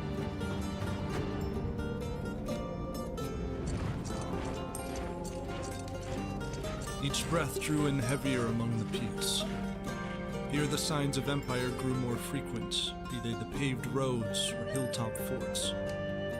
The armored strangers and their handful of enslaved Africans were not lost wanderers. In 1492, Columbus had ended the long and near total silence between the two halves of the world, and the Spanish invasion began. Aided by disease and native rebellion, Hernán Cortés conquered the Aztecs of Mexico, while others pushed farther. Now, a decade later, it was a distant cousin of Cortés, the roughly 54-year-old Francisco Pizarro, who led a perilous quest into the Inca world. The intrepid and stern Pizarro had scouted parts of the South American coast on 2 previous voyages launched from Central America. Having found evidence of a gold-rich civilization, he had received the official blessing of Emperor Charles V for this present mission. The Spaniards did not desire alliance or trade, but conquest.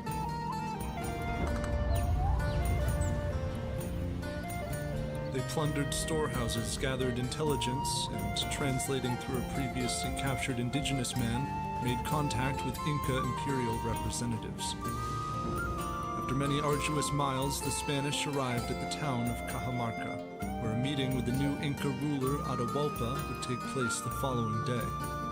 Marvelous temples and walls of masterful stonework bordered the streets.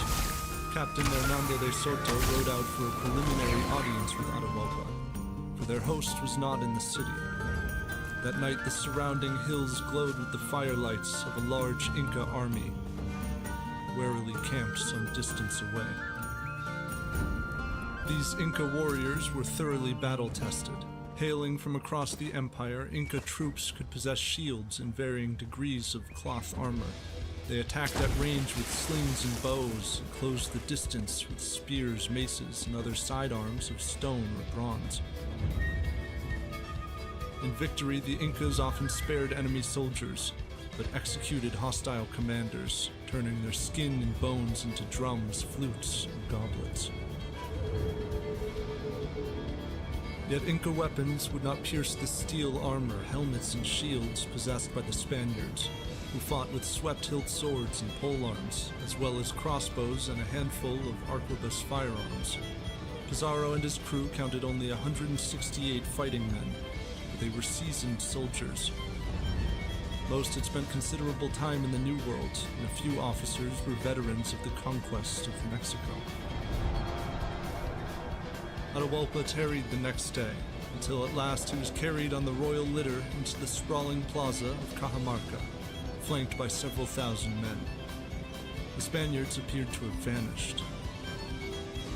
The Spanish friar then approached the ruler and spoke a paraphrased form of the requerimiento, the demand given to native peoples of the New World to submit to the divine authority of the Spanish crown, with the warning, "And if you do not do this, then with the help of God we shall make war on you everywhere and in every way that we can. We shall subject you to the yoke and obedience of the Church and His Majesty. We shall seize your women and children, and we shall make them slaves, to sell and dispose of as His Majesty commands. We shall do all the evil and damage to you that we are able. And I must insist that the deaths and destruction that result from this will be entirely your fault." He handed the emperor a prayer book. Atahualpa, confused at the obscure markings on its pages and indignant over the thieving conduct of the Spaniards, cast it onto the ground. The Spanish now had a pretext to proceed with their plan.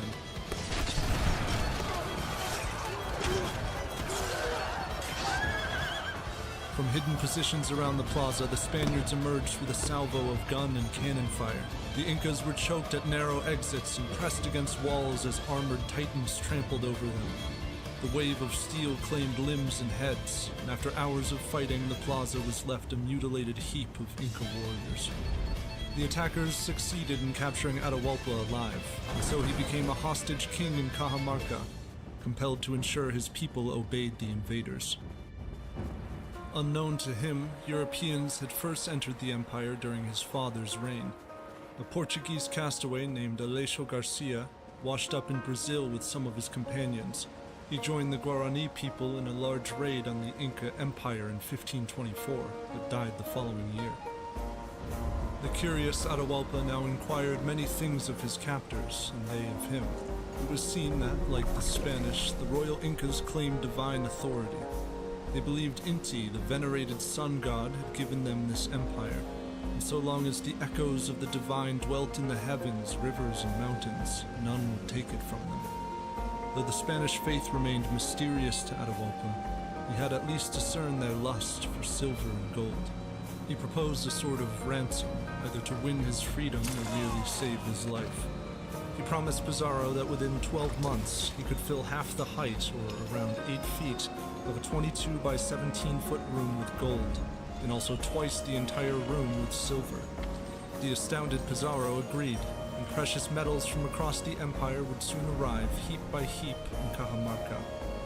Realizing his precarious hold on the throne, Atahualpa had his imprisoned brother Huáscar assassinated. The hostage emperor was nevertheless obliged to allow the Spaniards to plunder and wander his lands.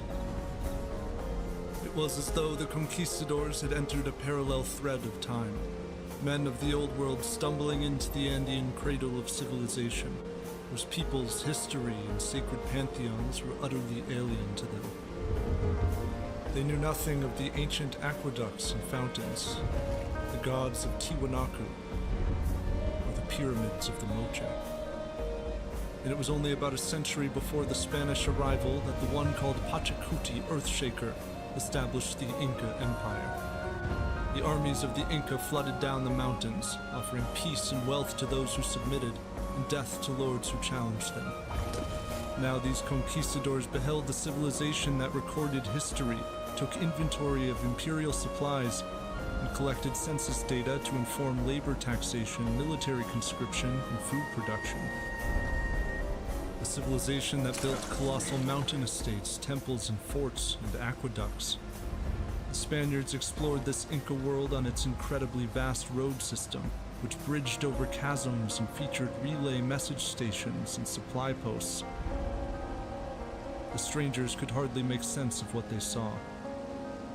In human memory, I believe that there is no account of a road as great as this, running through deep valleys, high mountains, banks of snow, torrents of water.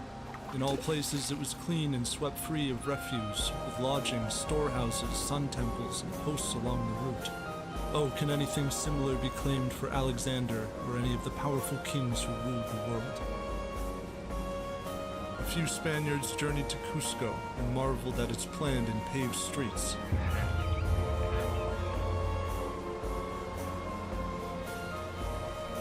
There they beheld Coricancha, the Temple of the Sun, whose walls were topped by sheets of gold. There were a great many treasures here, including the priceless Imperial Garden.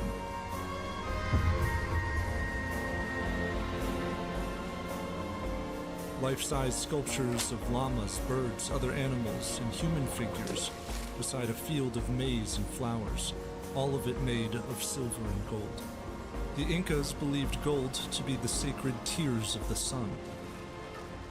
In Cajamarca, the gold and silver of the empire soon filled the ransom space. The Spanish promptly melted the over 40,000 pounds of holy items into ingots and divided them amongst themselves.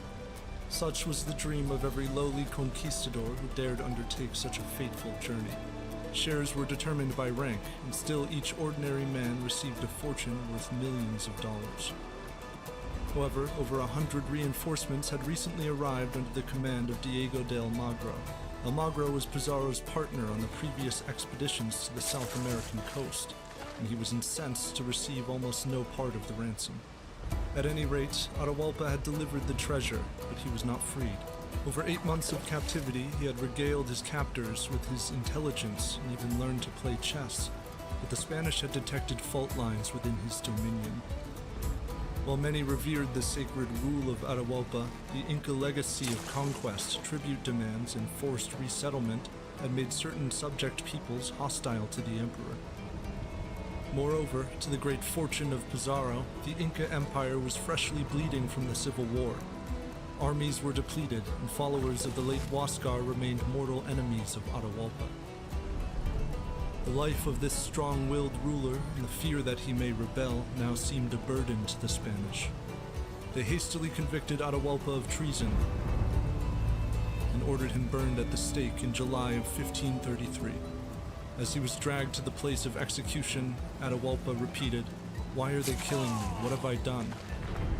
He was given the choice to die by strangulation instead of fire, if he permitted the priests to baptize him.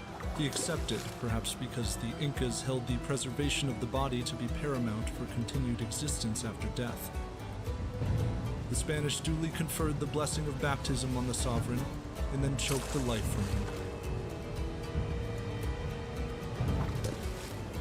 Although the invaders had come in search of land and riches, the sincere belief that they carried salvation to the otherwise doomed souls of these foreign lands added a moral and religious dimension to their imperial aspirations. As Spaniards now encountered splendid Inca houses of worship, they described them as mosques. The specter of old world holy wars still loomed in their minds.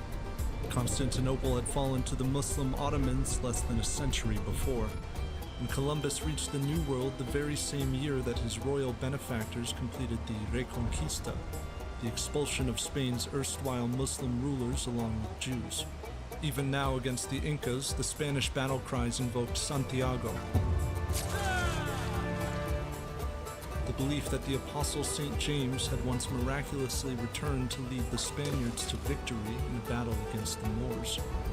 Enlivened by a sense of divine fate, the Spanish departed Cajamarca and undertook the long march to Cusco. If some passing subjects hailed them as liberators who had toppled a false king, others wished to vanquish the regicides. No longer bound by the coerced commands of a hostage emperor, Inca generals and their troops attacked the Spanish army and their indigenous auxiliaries, only to be crushed and scattered by the armored riders. Pizarro suspected certain indigenous allies of duplicity and had them burned alive. Still, Pizarro preferred to subdue the land with politics and not costly war, and so selected a 17-year-old named Manco to act as a puppet ruler. Manco was a son of Huayna Capac, who had recently fled persecution from the soldiers of Atahualpa. Now he and other Inca nobles joined the conquistador procession into Cusco.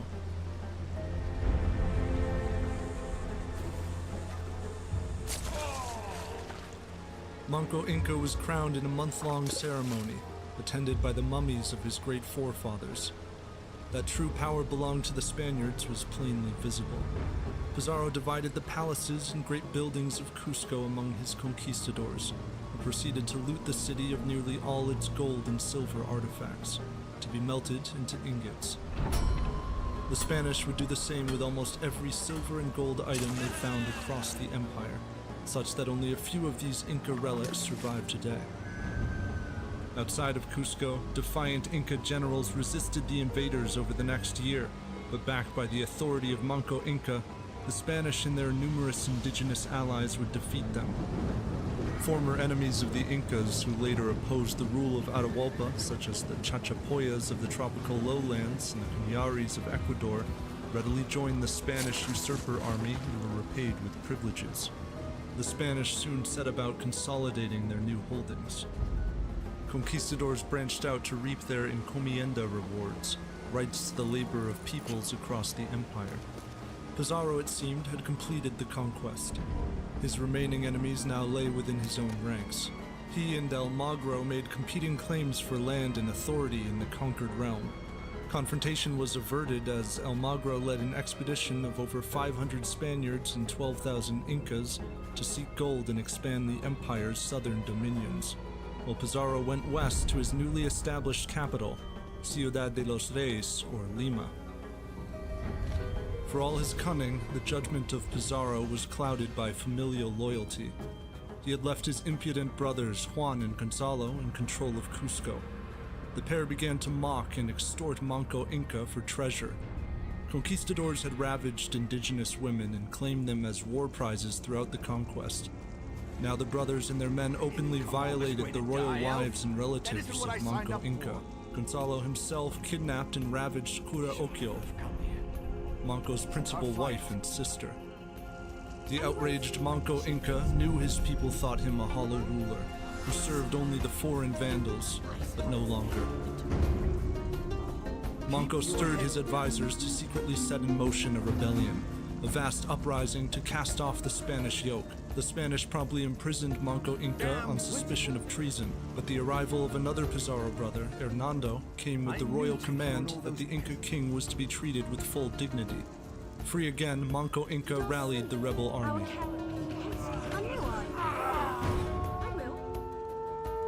Across the empire, Inca subjects rose up and killed their encomendero overlords, and in the hills and valleys beyond Cusco, a great Inca army assembled.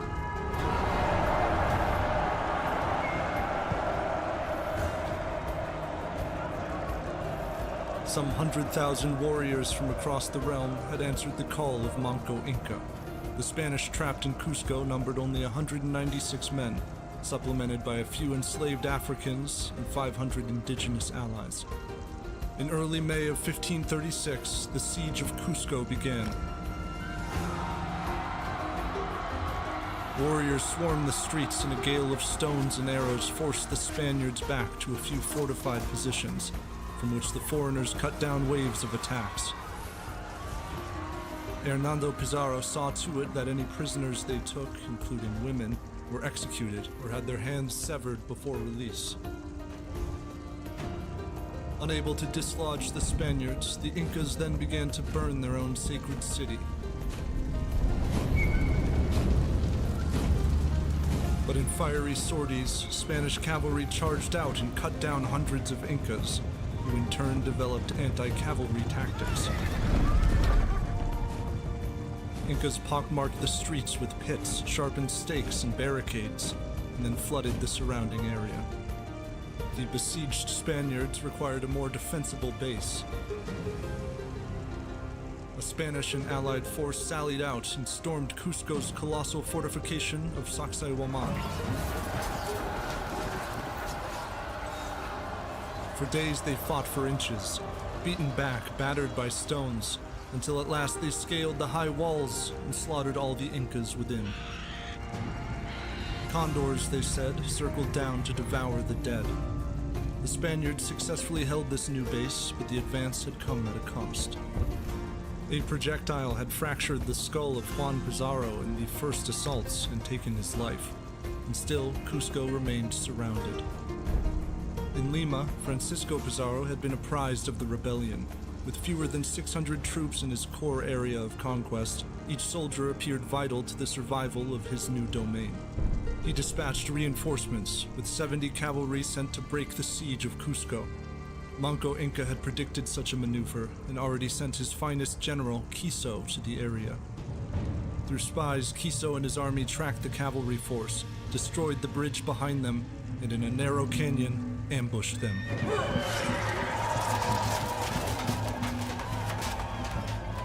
The trapped cavalry met rolling boulders, slings, and melee charges. Incas crushed, clubbed, and butchered the screaming invaders, taking only a few prisoners. Quiso proceeded to exterminate 3 more Spanish contingents. One Spaniard had earlier likened the discipline and organization of the Inca army to that of the Ottoman Turks, and Pizarro now grasped the power of his enemies. He frantically sent a plea to the Spanish governor of Guatemala. "Most magnificent sir, the Inca Emperor Manco has the city of Cusco besieged, and I have heard nothing about the Spaniards in it. The country is so badly damaged that no native chief now serves us, and they have won many victories against us. It is causing me such great sorrow that it is consuming my entire life, as well as the fear of losing the governorship. I beg of you to send me some help." Back in Cusco, the besieged Spaniards meagerly survived on food smuggled in by indigenous allies. By September, some parts of Pizarro's original rescue force did reach the city.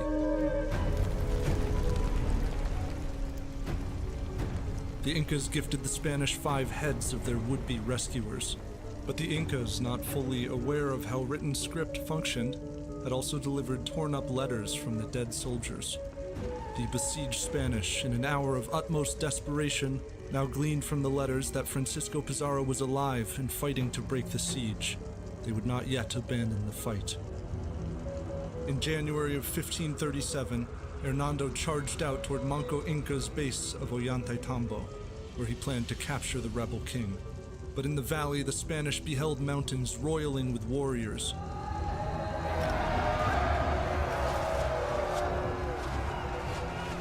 Volleys of furious stones and arrows repulsed the Spanish, who fell back to Cusco. The Inca triumph proved fleeting. Inca forces around the city had diminished over the 10-month siege, as many troops returned home to meet the demands of agricultural cycles. In months earlier, General Quiso had stormed Lima. Without the terrain advantage central to his tactics, Pizarro's men killed him and much of his army. Spanish forces, including freshly arrived reinforcements and the returning army of Almagro, now converged toward Cusco. Manco Inca would not suffer a massacre. He called off the siege and gathered his family, officials, and sacred valuables. Over mountains, through defiles, rivers, and woods, his caravan came to the place called Vitcos, then moved farther into the wilderness after a Spanish attack.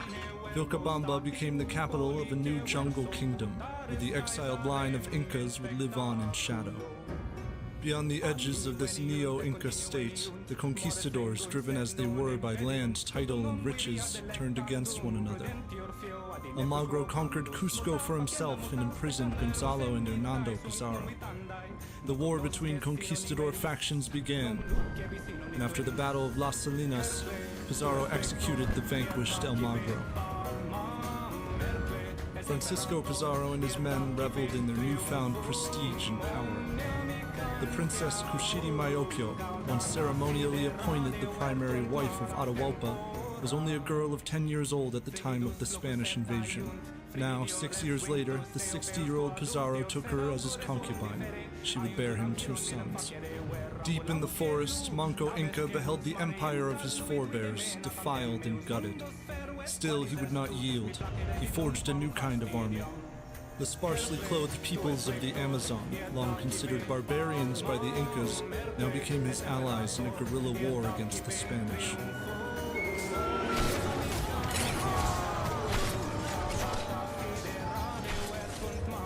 Raiding parties emerged from the wilderness. They ambushed and slaughtered traveling Spaniards and plundered anything of use. And so some of this underground indigenous army began to traverse the jungle on horseback, or with steel helmets, swords, and guns. Fear spread among Spanish settlers. Gonzalo Pizarro resolved to move against the shadow capital of Vilcabamba. In 1539, he led 300 Spaniards and many auxiliaries on a maddening march through misty, trilling jungle, down sharp cliffs and coursing rivers. The Inca forces gave them battle but soon fled, leaving Gonzalo to sack the capital and again kidnap Manco's most beloved wife, Cura Occhio. The Spanish thereafter sent envoys to Manco Inca to arrange his surrender. Manco had them killed, so Francisco Pizarro repaid the gesture by having the exalted Cura Occhio stripped, tied to a stake, then beaten and shot with arrows. To the revulsion of even conquistador onlookers, the Pizarro brothers had overseen the torturous murder of an innocent noblewoman. When imprisoned Inca chiefs expressed outrage over the murder of their queen, Francisco Pizarro had them all publicly burned at the stake. The power of Pizarro relied on loyalty. Not all of his original conquistadors had chosen to stay in South America. Hernando de Soto now encountered the varied peoples of the American Southeast and became the first documented European to cross the Mississippi River.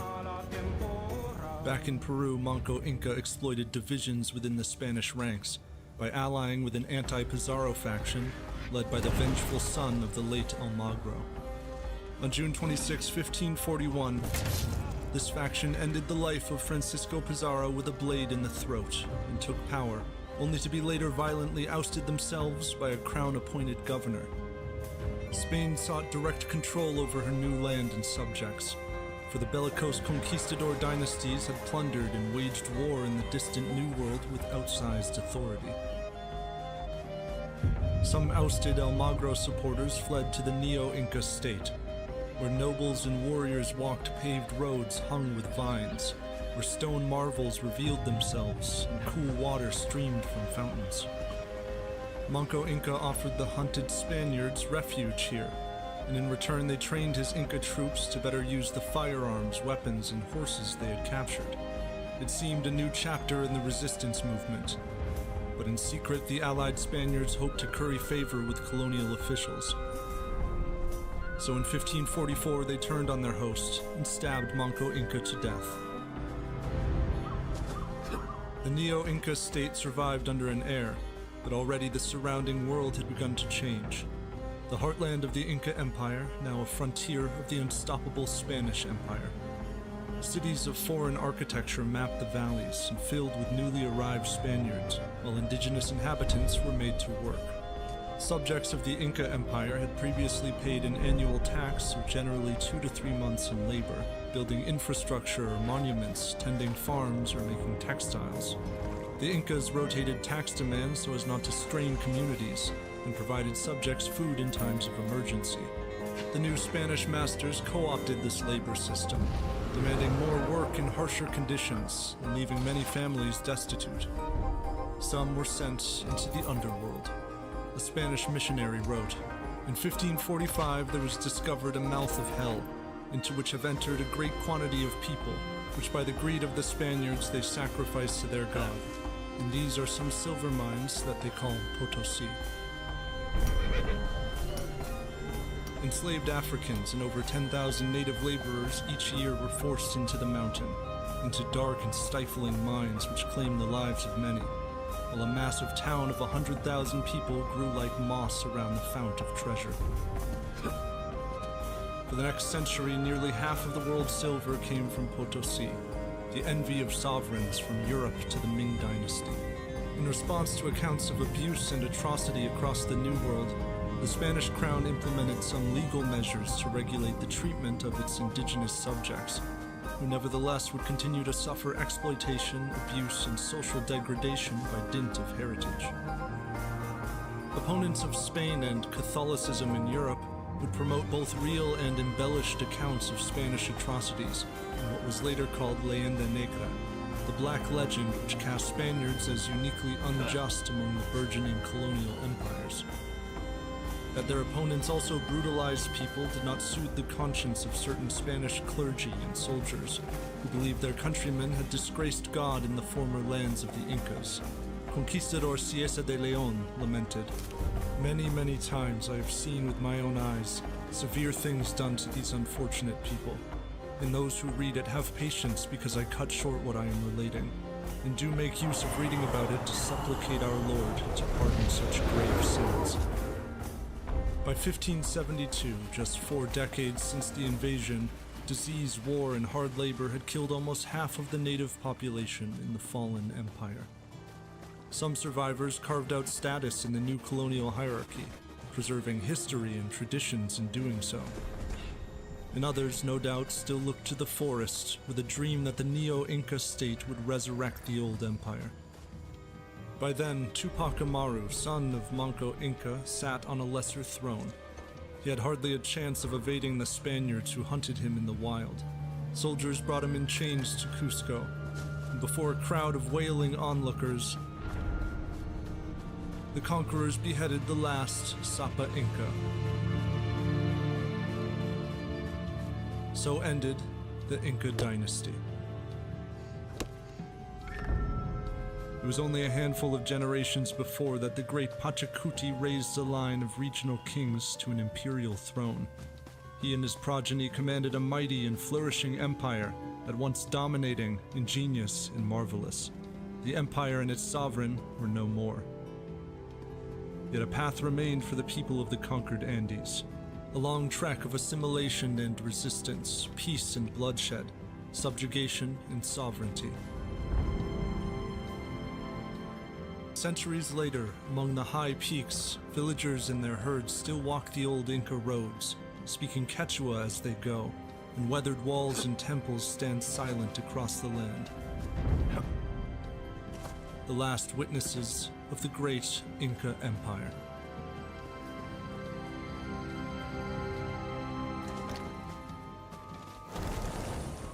You're watching the renowned artist / my brother Joseph Feely make one of the roughly 70 original pieces of art he made for the video you just watched.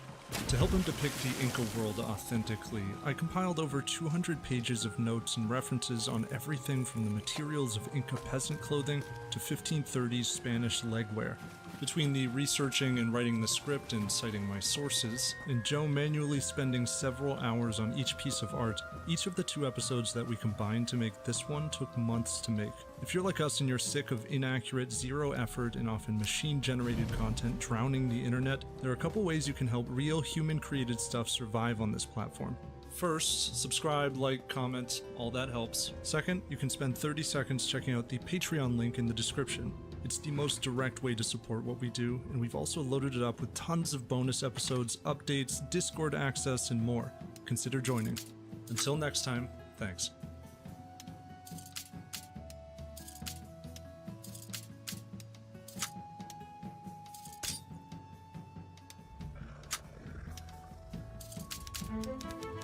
In July of 1758, 3 British forces advanced on New France from every direction. To the east, General Amherst's cannons thundered at the formidable fortress of Louisbourg, as his men dug ever closer in a grueling siege. To the north, near Fort Ticonderoga, General Abercrombie's troops emerged from the woods and launched a bold assault on the French defenses near Rattlesnake Hill. To the south, General Forbes pressed westward toward Fort Duquesne, determined to drive the French from the contested Ohio country. From the wilderness of the frontier to the strategic waterways of the Gulf of St. Lawrence, British forces were poised to breach the gates of New France, while at sea the Royal Navy slowly tightened its grip on Atlantic supply lines.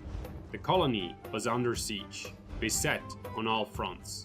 While France was busy on the battlefields of Europe trying to keep the British Empire and Prussia at bay, Britain reached across oceans with ruthless precision, determined to crush the French Empire and tear it apart. This was no ordinary campaign. It was characterized by the bloodiest open field battle of the French and Indian War, a classic Vauban-style siege, and a desperate race for indigenous and colonial support on the frontier. This is how modern historiography tells the story of the staggering siege of New France.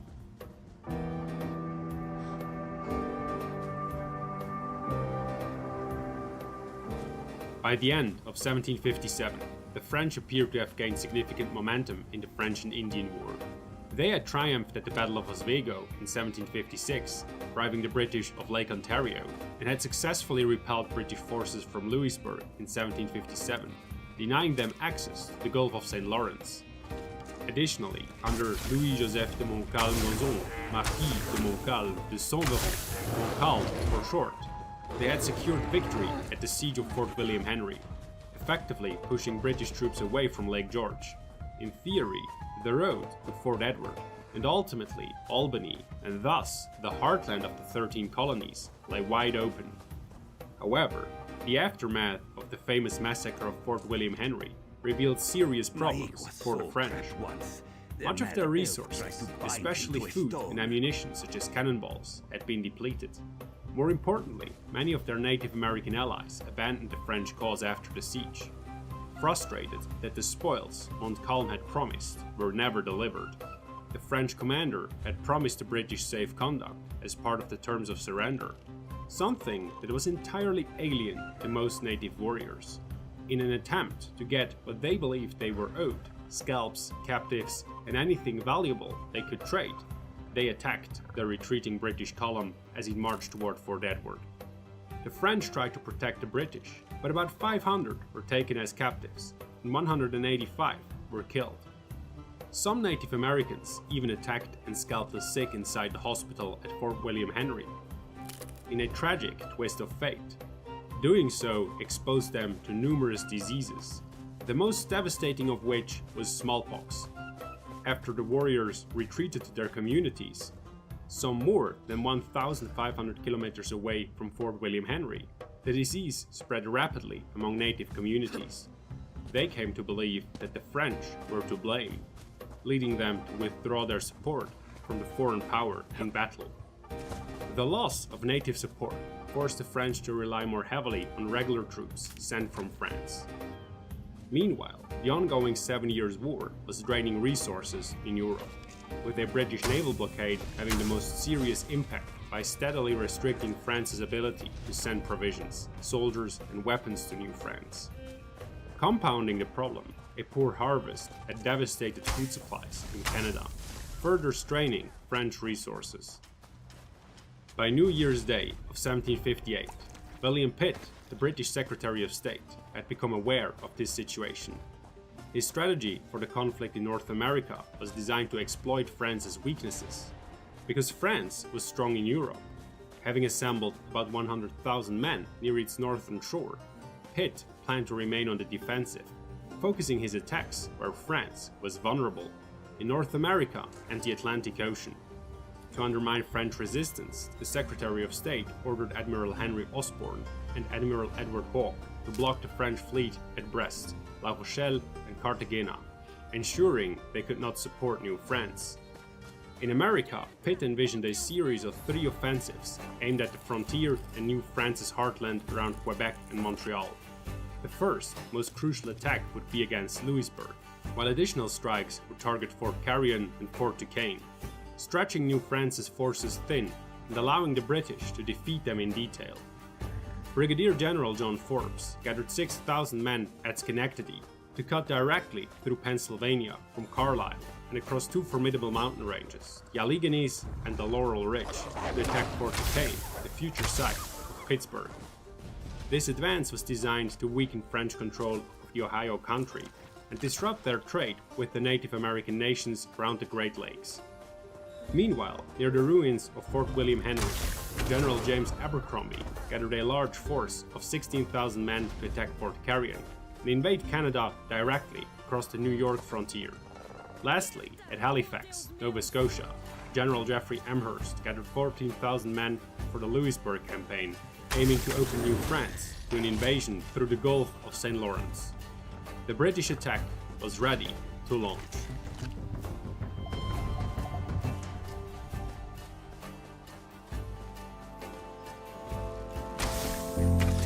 In early 1758, the governor of New France, Pierre de Rigaud de Vaudreuil, Marquis de Vaudreuil, Vaudreuil for short, had fewer than 6,000 regular troops, an estimated 7,000 militiamen, and a small number of Native American allies to face British forces reportedly numbering around 50,000.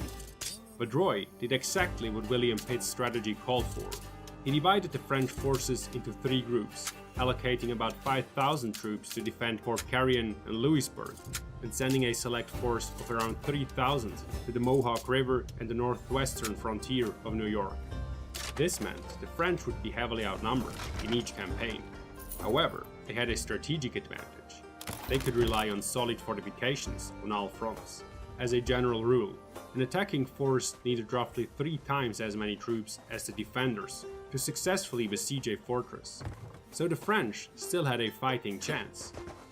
In June of 1758, Montcalm departed Quebec for Fort Carillon, while François-Marie de Marchand de Lannery moved to Fort Duquesne and Augustin de Bonchonry de Drucourt was put in command of the defenses at Louisbourg. Of all the fortresses held by the French on the American continent, Louisbourg was the most formidable. Constructed as a star fort based on the principles of the renowned military engineer Sébastien Le Prêtre de Vauban, it was built to withstand the full force of an 18th century siege. On the landward side, Louisbourg was defended by 2 well-constructed bastions, the King and Queen, and 2 half-bastions, the Dauphin and the Princess. On the seaside, 11 French warships, including 5 ships of the line, were anchored at the bay to protect Louisbourg against naval attacks. The French had also reinforced the shoreline near the city to prevent a naval landing. At the time, Louisbourg was known as the Gibraltar of the North, a high compliment since Gibraltar, famously called the Rock, was one of the most formidable fortresses of the era. However, even the strongest Vauban-style fortifications could only hold for so long. Ironically, while Vauban had revolutionized fortress design, he also developed an almost infallible method to break them. In this approach, known as siège en forme, or formal siege, attackers methodically dug zigzagging trenches toward the walls, making them hard to hit from the defenses. The attacker advanced in a calculated pattern, positioning artillery to strike from optimal angles, gradually wearing down the defenses, driving the defenders from the walls, and ultimately reaching the fortress by bringing cannons through a network of trenches all the way up to the fortification walls. Drucourt knew that Louisbourg's survival depended on reinforcements from the French Navy breaking through Osborne's and Hawkes's blockades. If successful, the few ships at Louisbourg and the French fleet could drive off the British ships in the Gulf of St. Lawrence, and clear a path for fresh troops from the heartland of New France to reach the besieged fortress. If not, it was only a matter of time before the defenders were worn down. On the 2nd of June, the British fleet anchored at Gabarus Bay, roughly 5 kilometers from Louisbourg. However, heavy rain limited their action to naval bombardment of the fortress from offshore. The assault landing at Louisbourg began on the 8th of June 1758. 3 divisions of the invading force prepared to come ashore, with one under the command of James Wolfe, targeting a cove on the left flank. However, the French had fortified the shoreline, forcing the British to battle through rough seas and enemy fire. Wolfe initially tried to call off the landing, but one of his commanders, William Howe, misunderstood the signal and landed anyway. When Wolfe saw the unexpected success, he reversed his decision and ordered the rest of his division to land at the same spot. That night, the British established their siege camp near Freshwater Brook, about 2.5 kilometers from the fortress. On the 12th of June, Wolfe was dispatched to capture Lighthouse Point, which controlled the access to the harbor.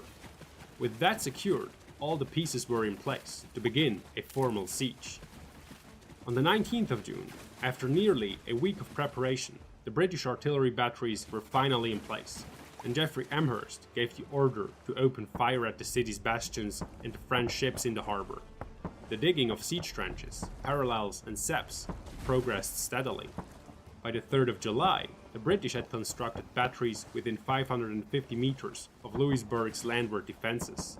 On the 6th of July, mortar shells and incendiary bombs began to fall inside the city. In mounting desperation, the French launched a series of night sorties to destroy the British batteries, but with little success. The French were becoming increasingly desperate, and not just at Louisbourg, while the siege wore on with relentless bombardment by day and constant digging and entrenching by night. Farther to the west, General Abercrombie was ready to cross Lake George and open up a new front, while General Forbes had begun moving across the wilderness of Pennsylvania. The British offensive was poised to unleash its full force against New France.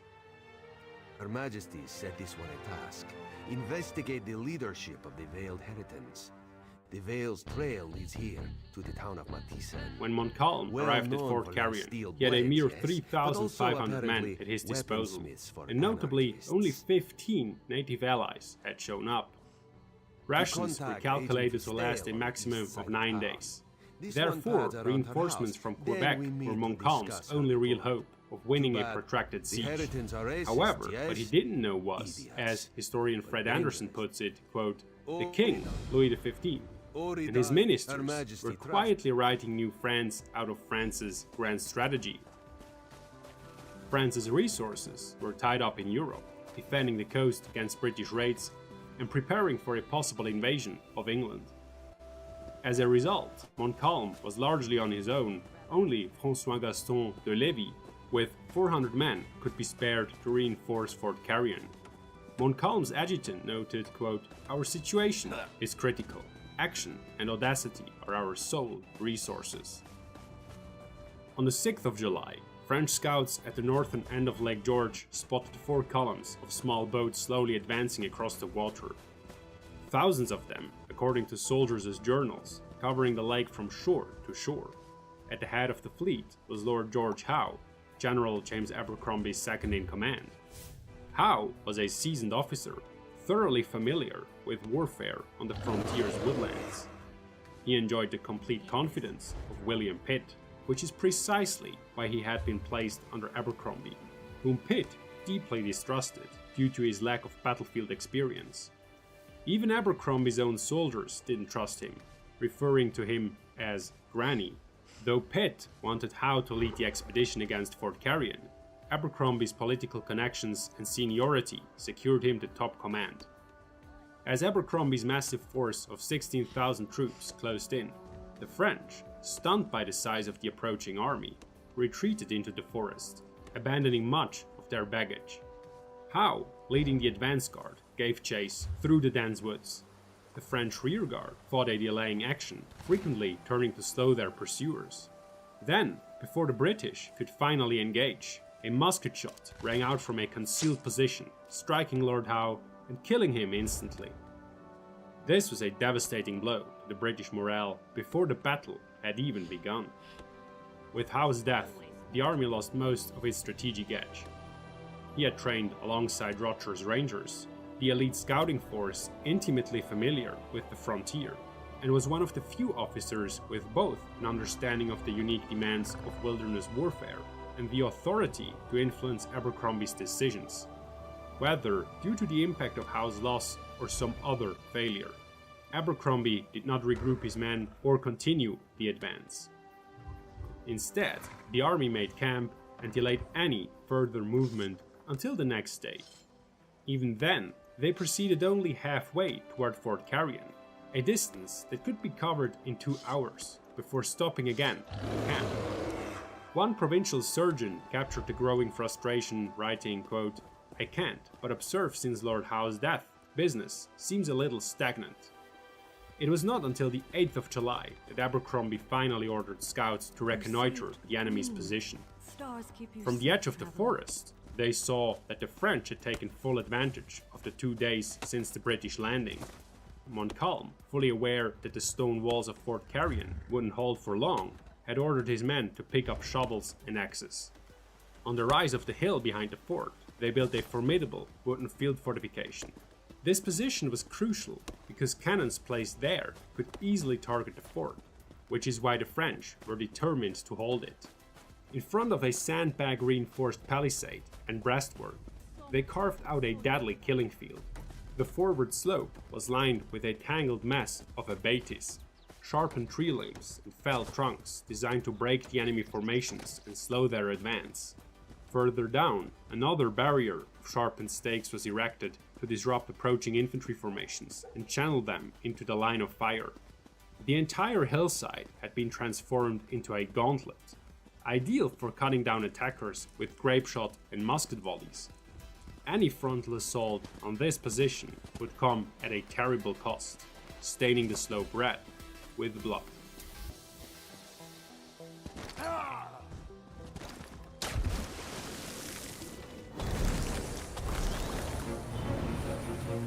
Around midday of the 8th of July, Rufus Putnam was working on the fortifications of the entrenched British camp roughly 1.5 kilometers from Rattlesnake Hill. All day he had heard the thunder of cannons, crackling musket fire, and distant screams echoing through the woods. Like General Abercrombie, who also remained at the camp, Putnam had no clear idea of what was actually unfolding on top of the hill. Convinced he could take it quickly and then besiege Fort Carillon, Abercrombie had ordered a frontal assault on the French palisades. Remaining in the safety of the camp, he relied solely on sparse dispatches from the front, and simply continued ordering frontal assaults, completely unaware of the disaster his decisions were causing. Worse still, he kept the entire artillery at the camp, which left his infantry to attack without any supporting firepower. Up on the hill, British scouts were the first to reach the abatis. They drove off the French pickets and took up sniping positions, just as Lord Howe had taught them. For a brief moment, it looked like the British might take a measured approach, pushing slowly up the hill from cover to cover, possibly even outflanking the French defensive line.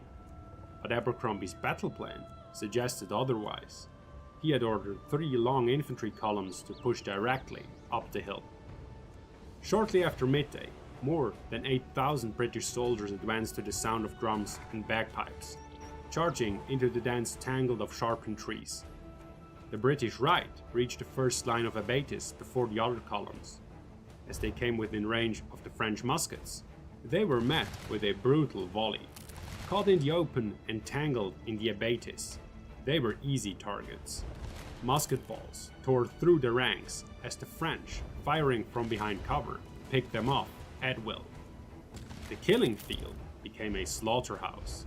The soldiers were, quote, cut down like grass, wrote Joseph Nichols, a Massachusetts private. Another survivor recalled, quote, we had orders to run up to the breastwork and get in if we could, but we never reached it. Most men took cover behind trees, logs, and stumps, shielding themselves as best as they could from the relentless French fire. The ground was littered with the dead and dying. The situation grew so desperate that the French paused their volleys to let the smoke clear, allowing them to aim more accurately. Only on the British left did a handful of soldiers manage a desperate push that actually reached the base of the French wall. But those who successfully scaled the breastwork were met with bayonets and cut down immediately. Back at the entrenched camp, Rufus Putnam worried he might be seen as a coward for not participating in the fighting, and volunteered to deliver ammunition to the front lines. When he arrived in the evening, he found the battlefield in chaos. No orders had come from the officers, and the soldiers, pinned down and leaderless, simply lay there, unable to advance, unable to retreat. They remained in place until sunset, when they began to quietly slip away, leaving behind the dead and most of the wounded. As night fell, waves of bloodied, broken men poured back into Abercrombie's camp. Only then did the full scope of the disaster at Rattlesnake Hill become apparent. With over 2,000 British dead, Abercrombie, terrified of a French counterattack, ordered an immediate retreat to the boats on Lake George. Confused and demoralized, the soldiers stumbled through the darkness toward the shore. As they neared the water, panic took over and the retreat dissolved into a full stampede for the boats. At dawn on the 9th of July, the largest British army ever assembled in North America was rowing for its life up Lake George, fleeing from an enemy less than a quarter its size, which wasn't even in pursuit.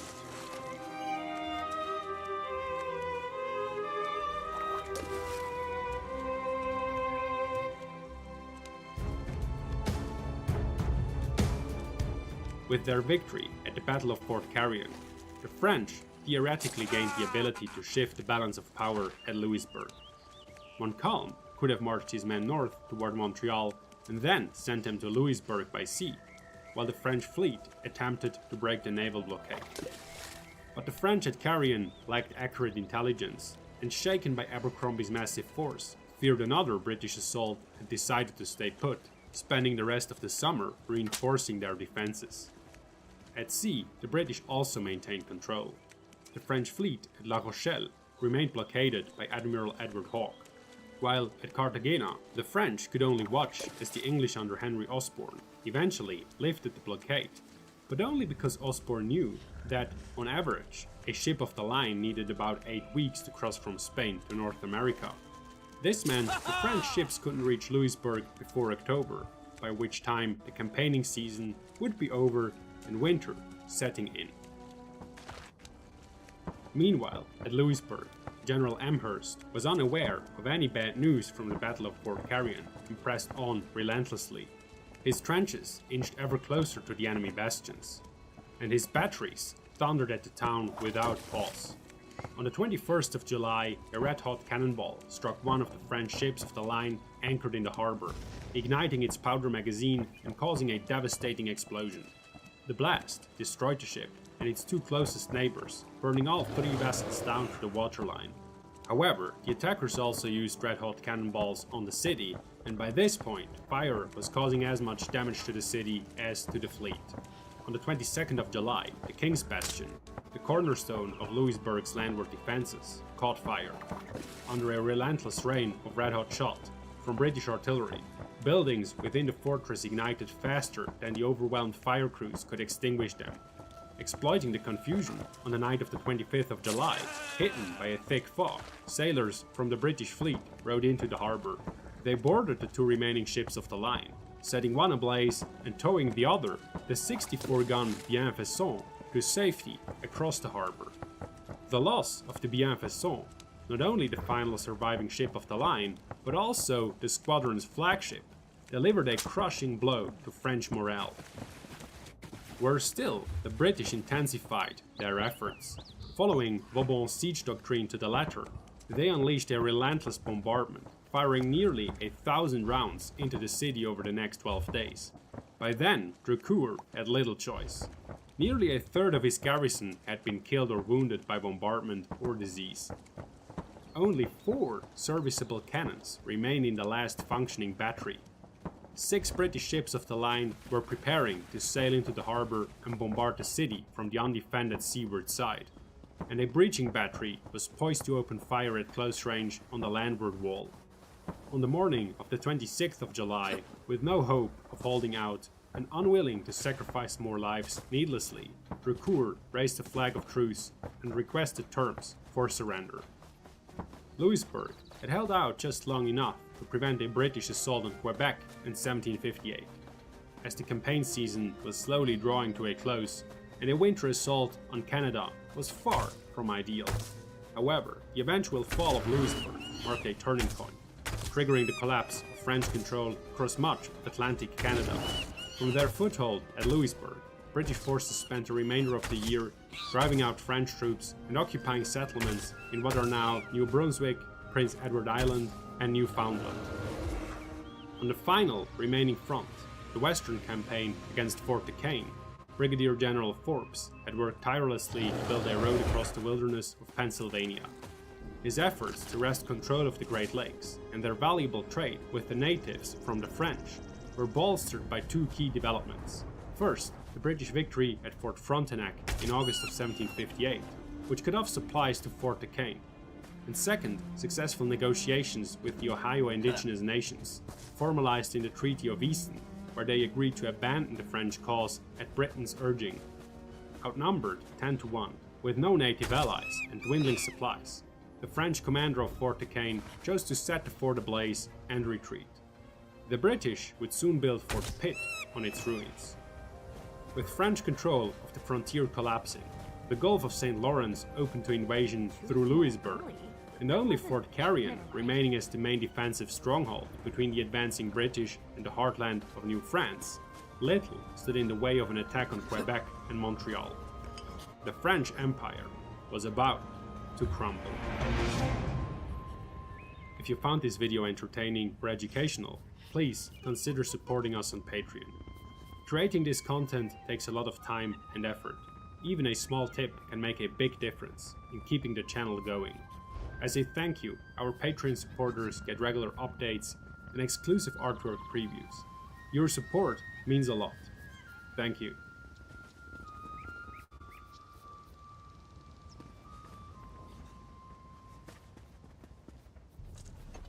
Why would they attract? It's amazing. There's a big.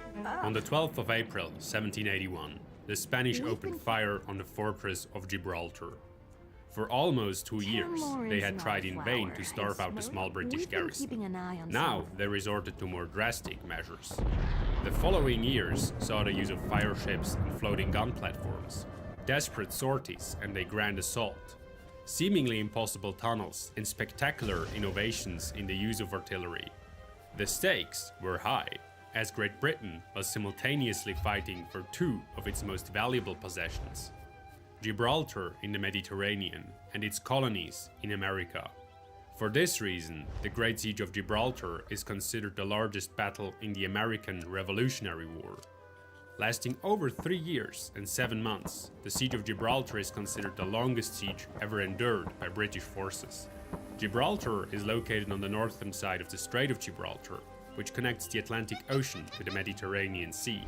Great Britain had conquered the peninsula, known for obvious reasons as the Rock, in 1704 from the Spanish, who were unable to reclaim it by either diplomatic or military means in the following decades. But when the Revolutionary War broke out in 1775, an opportunity arose. The French, who had sided with the American colonies and officially declared war on Great Britain in 1778, were faced with the problem that their fleet was too weak to fight a war overseas. Therefore, they persuaded King Charles III of Spain to come to their aid by promising to support him in the reconquest of Gibraltar and Minorca. This forced Britain to fight a war on two fronts. In the Old World, Spain and France threatened its possessions directly. In the New World, it slowly lost control over its colonies. The question how Britain divided its forces was decisive not only for the outcome of the siege, but also for the outcome of the American Revolutionary War.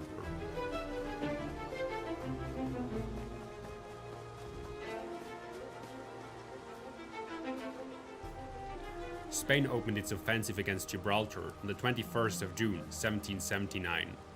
The British governor, George August Eliot, was a prudent man and had prepared for this eventuality. Around 5,400 soldiers guarded the natural fortress of Gibraltar. The Rock was surrounded by water on 3 sides, with impassable cliffs to the east and northeast.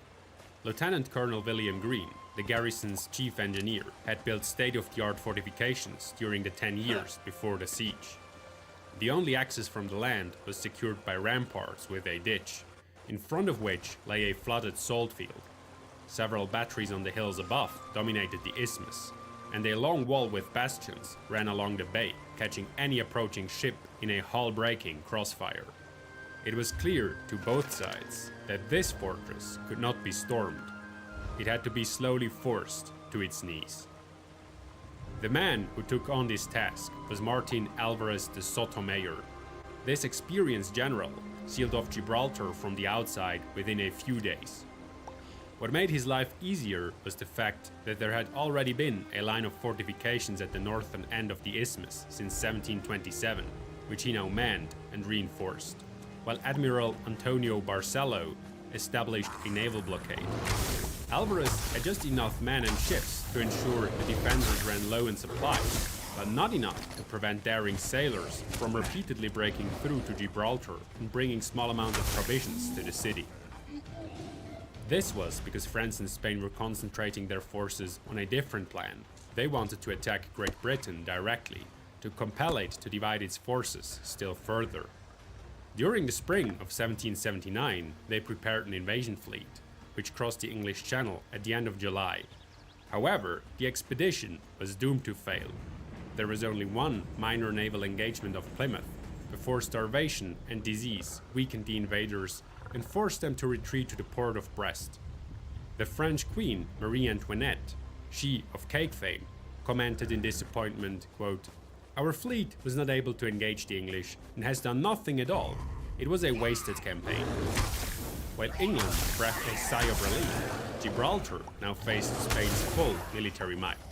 So far, both sides had limited themselves to reinforcing their positions, but at the end of August, Elliot observed from the highest point of the rock, from where he could survey the entire hinterland with his telescope, that the Spanish were setting up a large camp and building a mortar battery at Fort St. Philip.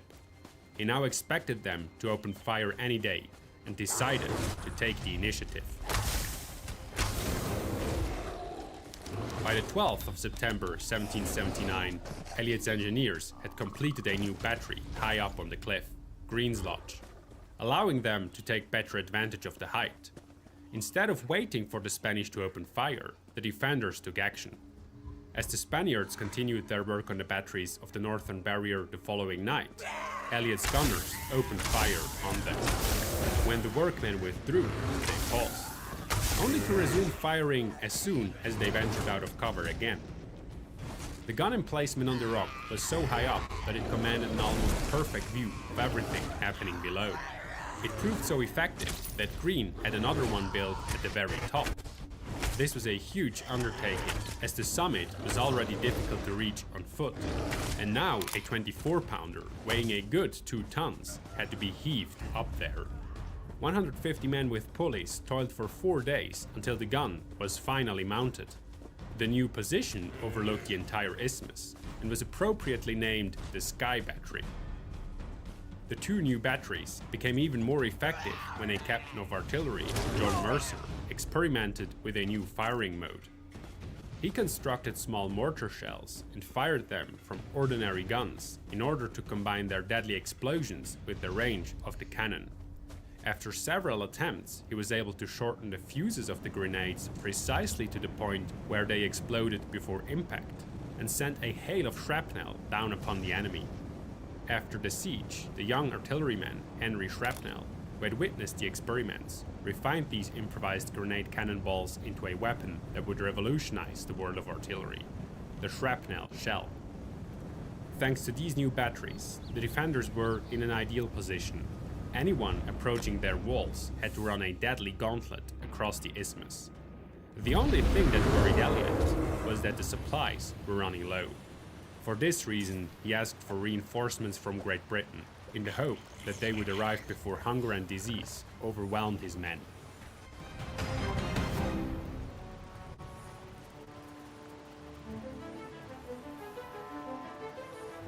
The constant expectation of an attack frayed the nerves of the defenders. Although they were now firing incessantly at the enemy workmen, and the Spanish guns had long been ready, the Spanish had yet to fire a single shot at the fortress itself by the end of 1779. This was part of Alvarez's plan. He had learned from a deserter that the defenders' supplies were running low, and had decided to let hunger and fear do his work for him. In fact, the people of Gibraltar were already struggling with the consequences of the blockade. Firewood was becoming scarce. fresh food was running out, and an outbreak of smallpox was affecting the civilian population. Elliot refused to intervene in the market and kept prices, which meant that even simple things like bread became immensely expensive. This was a sober calculation, as the governor knew that high profits were the only incentive for many captains to risk ships and lives running the blockade. But even without price caps, fewer and fewer ships reached the city, and Elliot had to cut the soldiers' rations at the beginning of 1780. If you want to follow in the footsteps of George August Elliot and visit Gibraltar, but don't want to spend hours looking for SIM card stores or pay excessive roaming fees, then consider using the service of today's sponsor, Saily eSIM. Saily offers affordable data packages for over 180 destinations, ensuring you will always have a reliable connection. It's super simple. Download the Saily app, choose your data package, and install the eSIM before you travel. Upon arrival, Saily eSIM will activate automatically, and you can start surfing right after you land at your destination. With Saily, you'll never again accidentally connect to another provider's network and pay high fees. And you'll also be safer because you won't have to connect to a dodgy Wi-Fi or buy a SIM card from dubious street vendors. Saily is compatible with iOS and Android devices, has a 24/7 chat support, and offers a full refund if your device is not compatible with an eSIM for any reason. Get an exclusive 15% discount on your Saily eSIM data plan. Download Saily and use the code SandroMan at checkout. The Spanish Dons, as the English mockingly called them, fared little better. A winter storm devastated their camp, flooded their trenches, and almost paralyzed their already sluggish supply lines. Some of them were so hungry that they ventured near the defenders to steal vegetables from their gardens in the no man's land. The defenders drove them off with an artillery volley. Colonel Price, who had apparently not lost his sense of humor despite all the hardships, estimated the losses of this nighttime battle, quote, by the most authentic accounts, to 8 cabbages and a pennyworth of parsley. In mid-January, the guards on the seawall excitedly announced the arrival of a large fleet. Soon, they realized it was the long-awaited relief commanded by Admiral George Bridges Rodney, the commander of the West Indies fleet.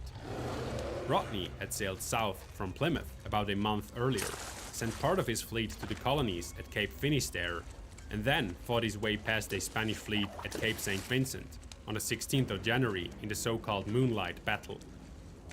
When the Royal Navy entered the Bay of Gibraltar, Barcelo withdrew with his inferior blockade fleet, and Rodney landed unhindered. He brought the 73rd Highland Regiment of Foot as reinforcements, and so many supplies that it took several days to unload the ships. The presence of the Royal Navy gave the defenders some respite, but this ended immediately when Rodney set sail for the Americas in mid-February. Spain's attempt to starve out Gibraltar entered its second round. For almost a year now, the Spanish had done nothing but set up a military zone around the peninsula and watch as the defenders starved and battled smallpox and the typhus that had come to Gibraltar with the supplies. To undermine their morale even further, Alvarez had his troops carry out mock attacks on replicas of the defenses within sight of the rock. But an actual attack was also not long in coming, although it would come from an unexpected quarter.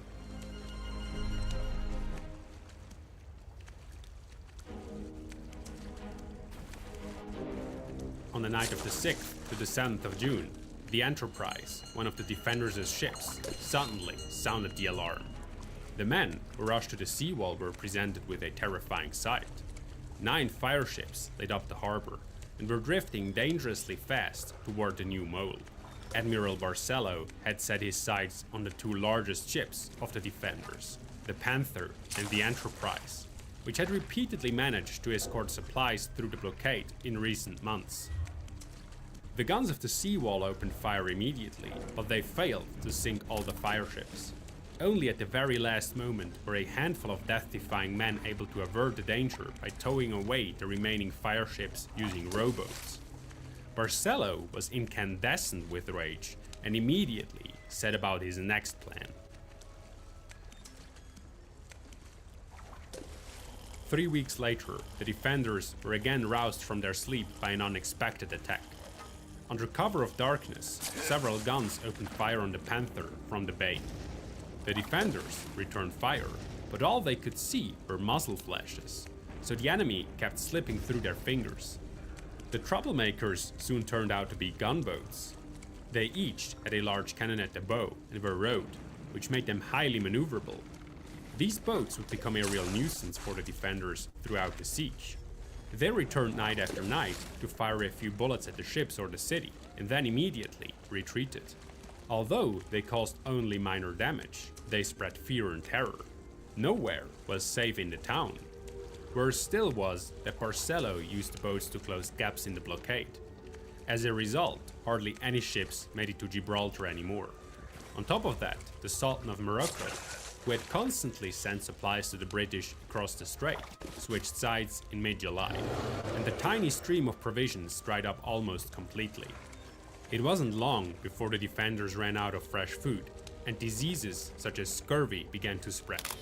Scurvy, the disease of sailors, is caused by vitamin C deficiency and leads to physical fatigue, severe pain, and inexplicable bruising, often around the mouth, famously causing teeth to come loose over time. By mid-September, almost the entire garrison was affected. Some could only drag themselves to their post on crutches. The defenders had reached a low point.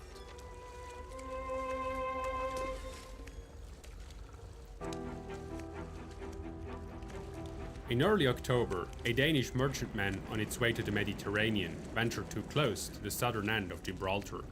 The garrison intercepted him and found oranges, lemons, figs, and raisins in its hold, just what the scurvy-stricken people desperately needed.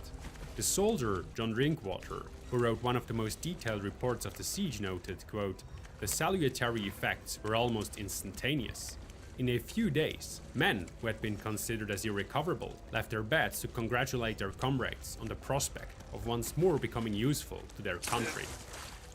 However, the amount of fresh fruit was small and only brought short-term relief. On top of that, the Spanish changed their strategy in October of 1780. In a nighttime operation, they destroyed the wooden huts in the gardens, set fire to the defenders' palisades, and thrust several trenches into the no-man's land. Once again, the defenders tried to slow them down by bombarding the workmen. William Greene's wife, who lived very close to a battery, complained about the inconvenience this caused her. Quote, "It absolutely shakes my bed with violence." Despite Mrs. Greene's great dissatisfaction with what was shaking her bed, the Spanish soon completed a new position, the St. Carlos battery. Elliot was concerned, recognizing that they could reach almost the entire town from there. In order to give the attackers as good as they got, the defenders strode throughout the siege to optimize their gun positions and find new methods of harassing the enemy. They were constantly trying to improve the precision of their artillery and do greater damage. The soldier Samuel Ansell wrote, quote, "I suppose in a few weeks more practice, the gunners will be so expert in leveling a gun that should a Spaniard raise his head above the epaulement or parapet, it will be immediately severed from his shoulders." As the Spanish trenches drew closer, the defenders were no longer able to reach them from the upper batteries, as their guns could not be tilted forward far enough. To solve this problem, an engineer named George Köhler came up with yet another innovation, the so-called Köhler depressing carriage. This adjustable gun carriage allowed for the guns to fire downwards and was equipped with a glider to cushion the recoil.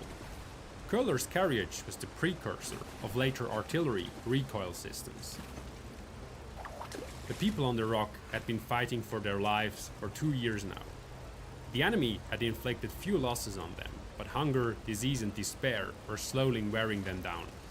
The few provisions left in the storehouses had become almost inedible, and cats and dogs had been virtually wiped out.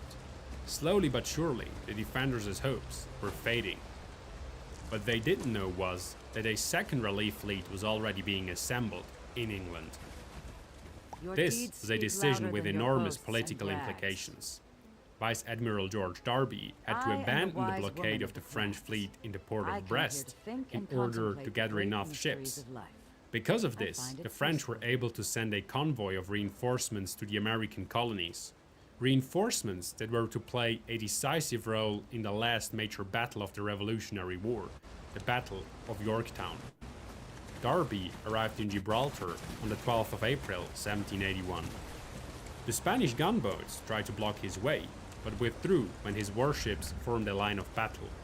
The defenders cheered with relief when the first ships docked at the new mole and began to unload their cargo. But just a few moments later, a menacing rumble of thunder overshadowed the cheerful mood. The Spanish bombardment had begun.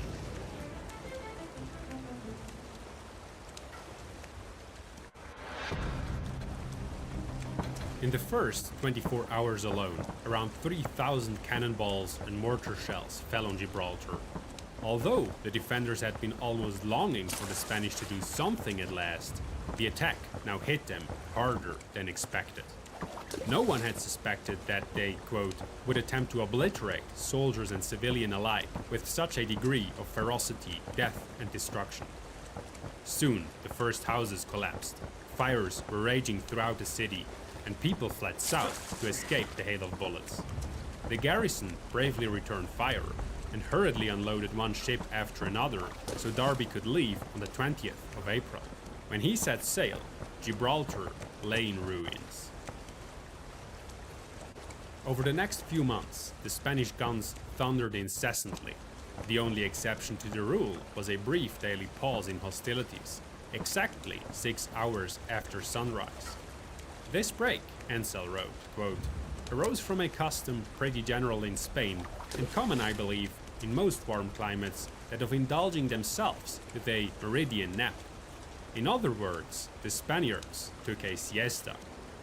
On the other hand, the gunboats disturbed the defenders' sleep night after night. Many of them had moved south of the city and built an improvised village of huts and tents out of reach of the Spanish batteries. In their new dwellings, however, they were exposed to the gunboats, and more than once someone lost an arm or a leg when a cannonball rolled through their tent. On seeing this, Elliot decided to fight fire with fire and had 2 sea mortars brought to the old mole, massive guns that hurled bombs of more than 100 kilograms over long distances. Soon they were being fired directly into the Spanish camp, thoroughly spoiling the Duns' afternoon nap. In July, there was a sudden commotion in the Spanish camp as many of the troops left in order to help the French in the conquest of Great Britain's other base in the Mediterranean, Minorca. The combined army was commanded by a man with the melodious name of Louis de Breton de Balbe de Crillon, or Duc de Crillon for short. It landed at Punta Prima on the 19th of August and laid siege to the British port, St. Philip. On the 25th of November, news arrived in London that the American colonies and their French allies had won the Battle of Yorktown. Britain had lost the last major clash of the Revolutionary War. Many believed the defeat was the result of the decision to support Gibraltar. They maintained that the war in America could have been won if the French reinforcements had not been allowed to pass, and if more troops had been sent there. In their eyes, Britain had sacrificed America to save Gibraltar. And now Gibraltar was also at risk.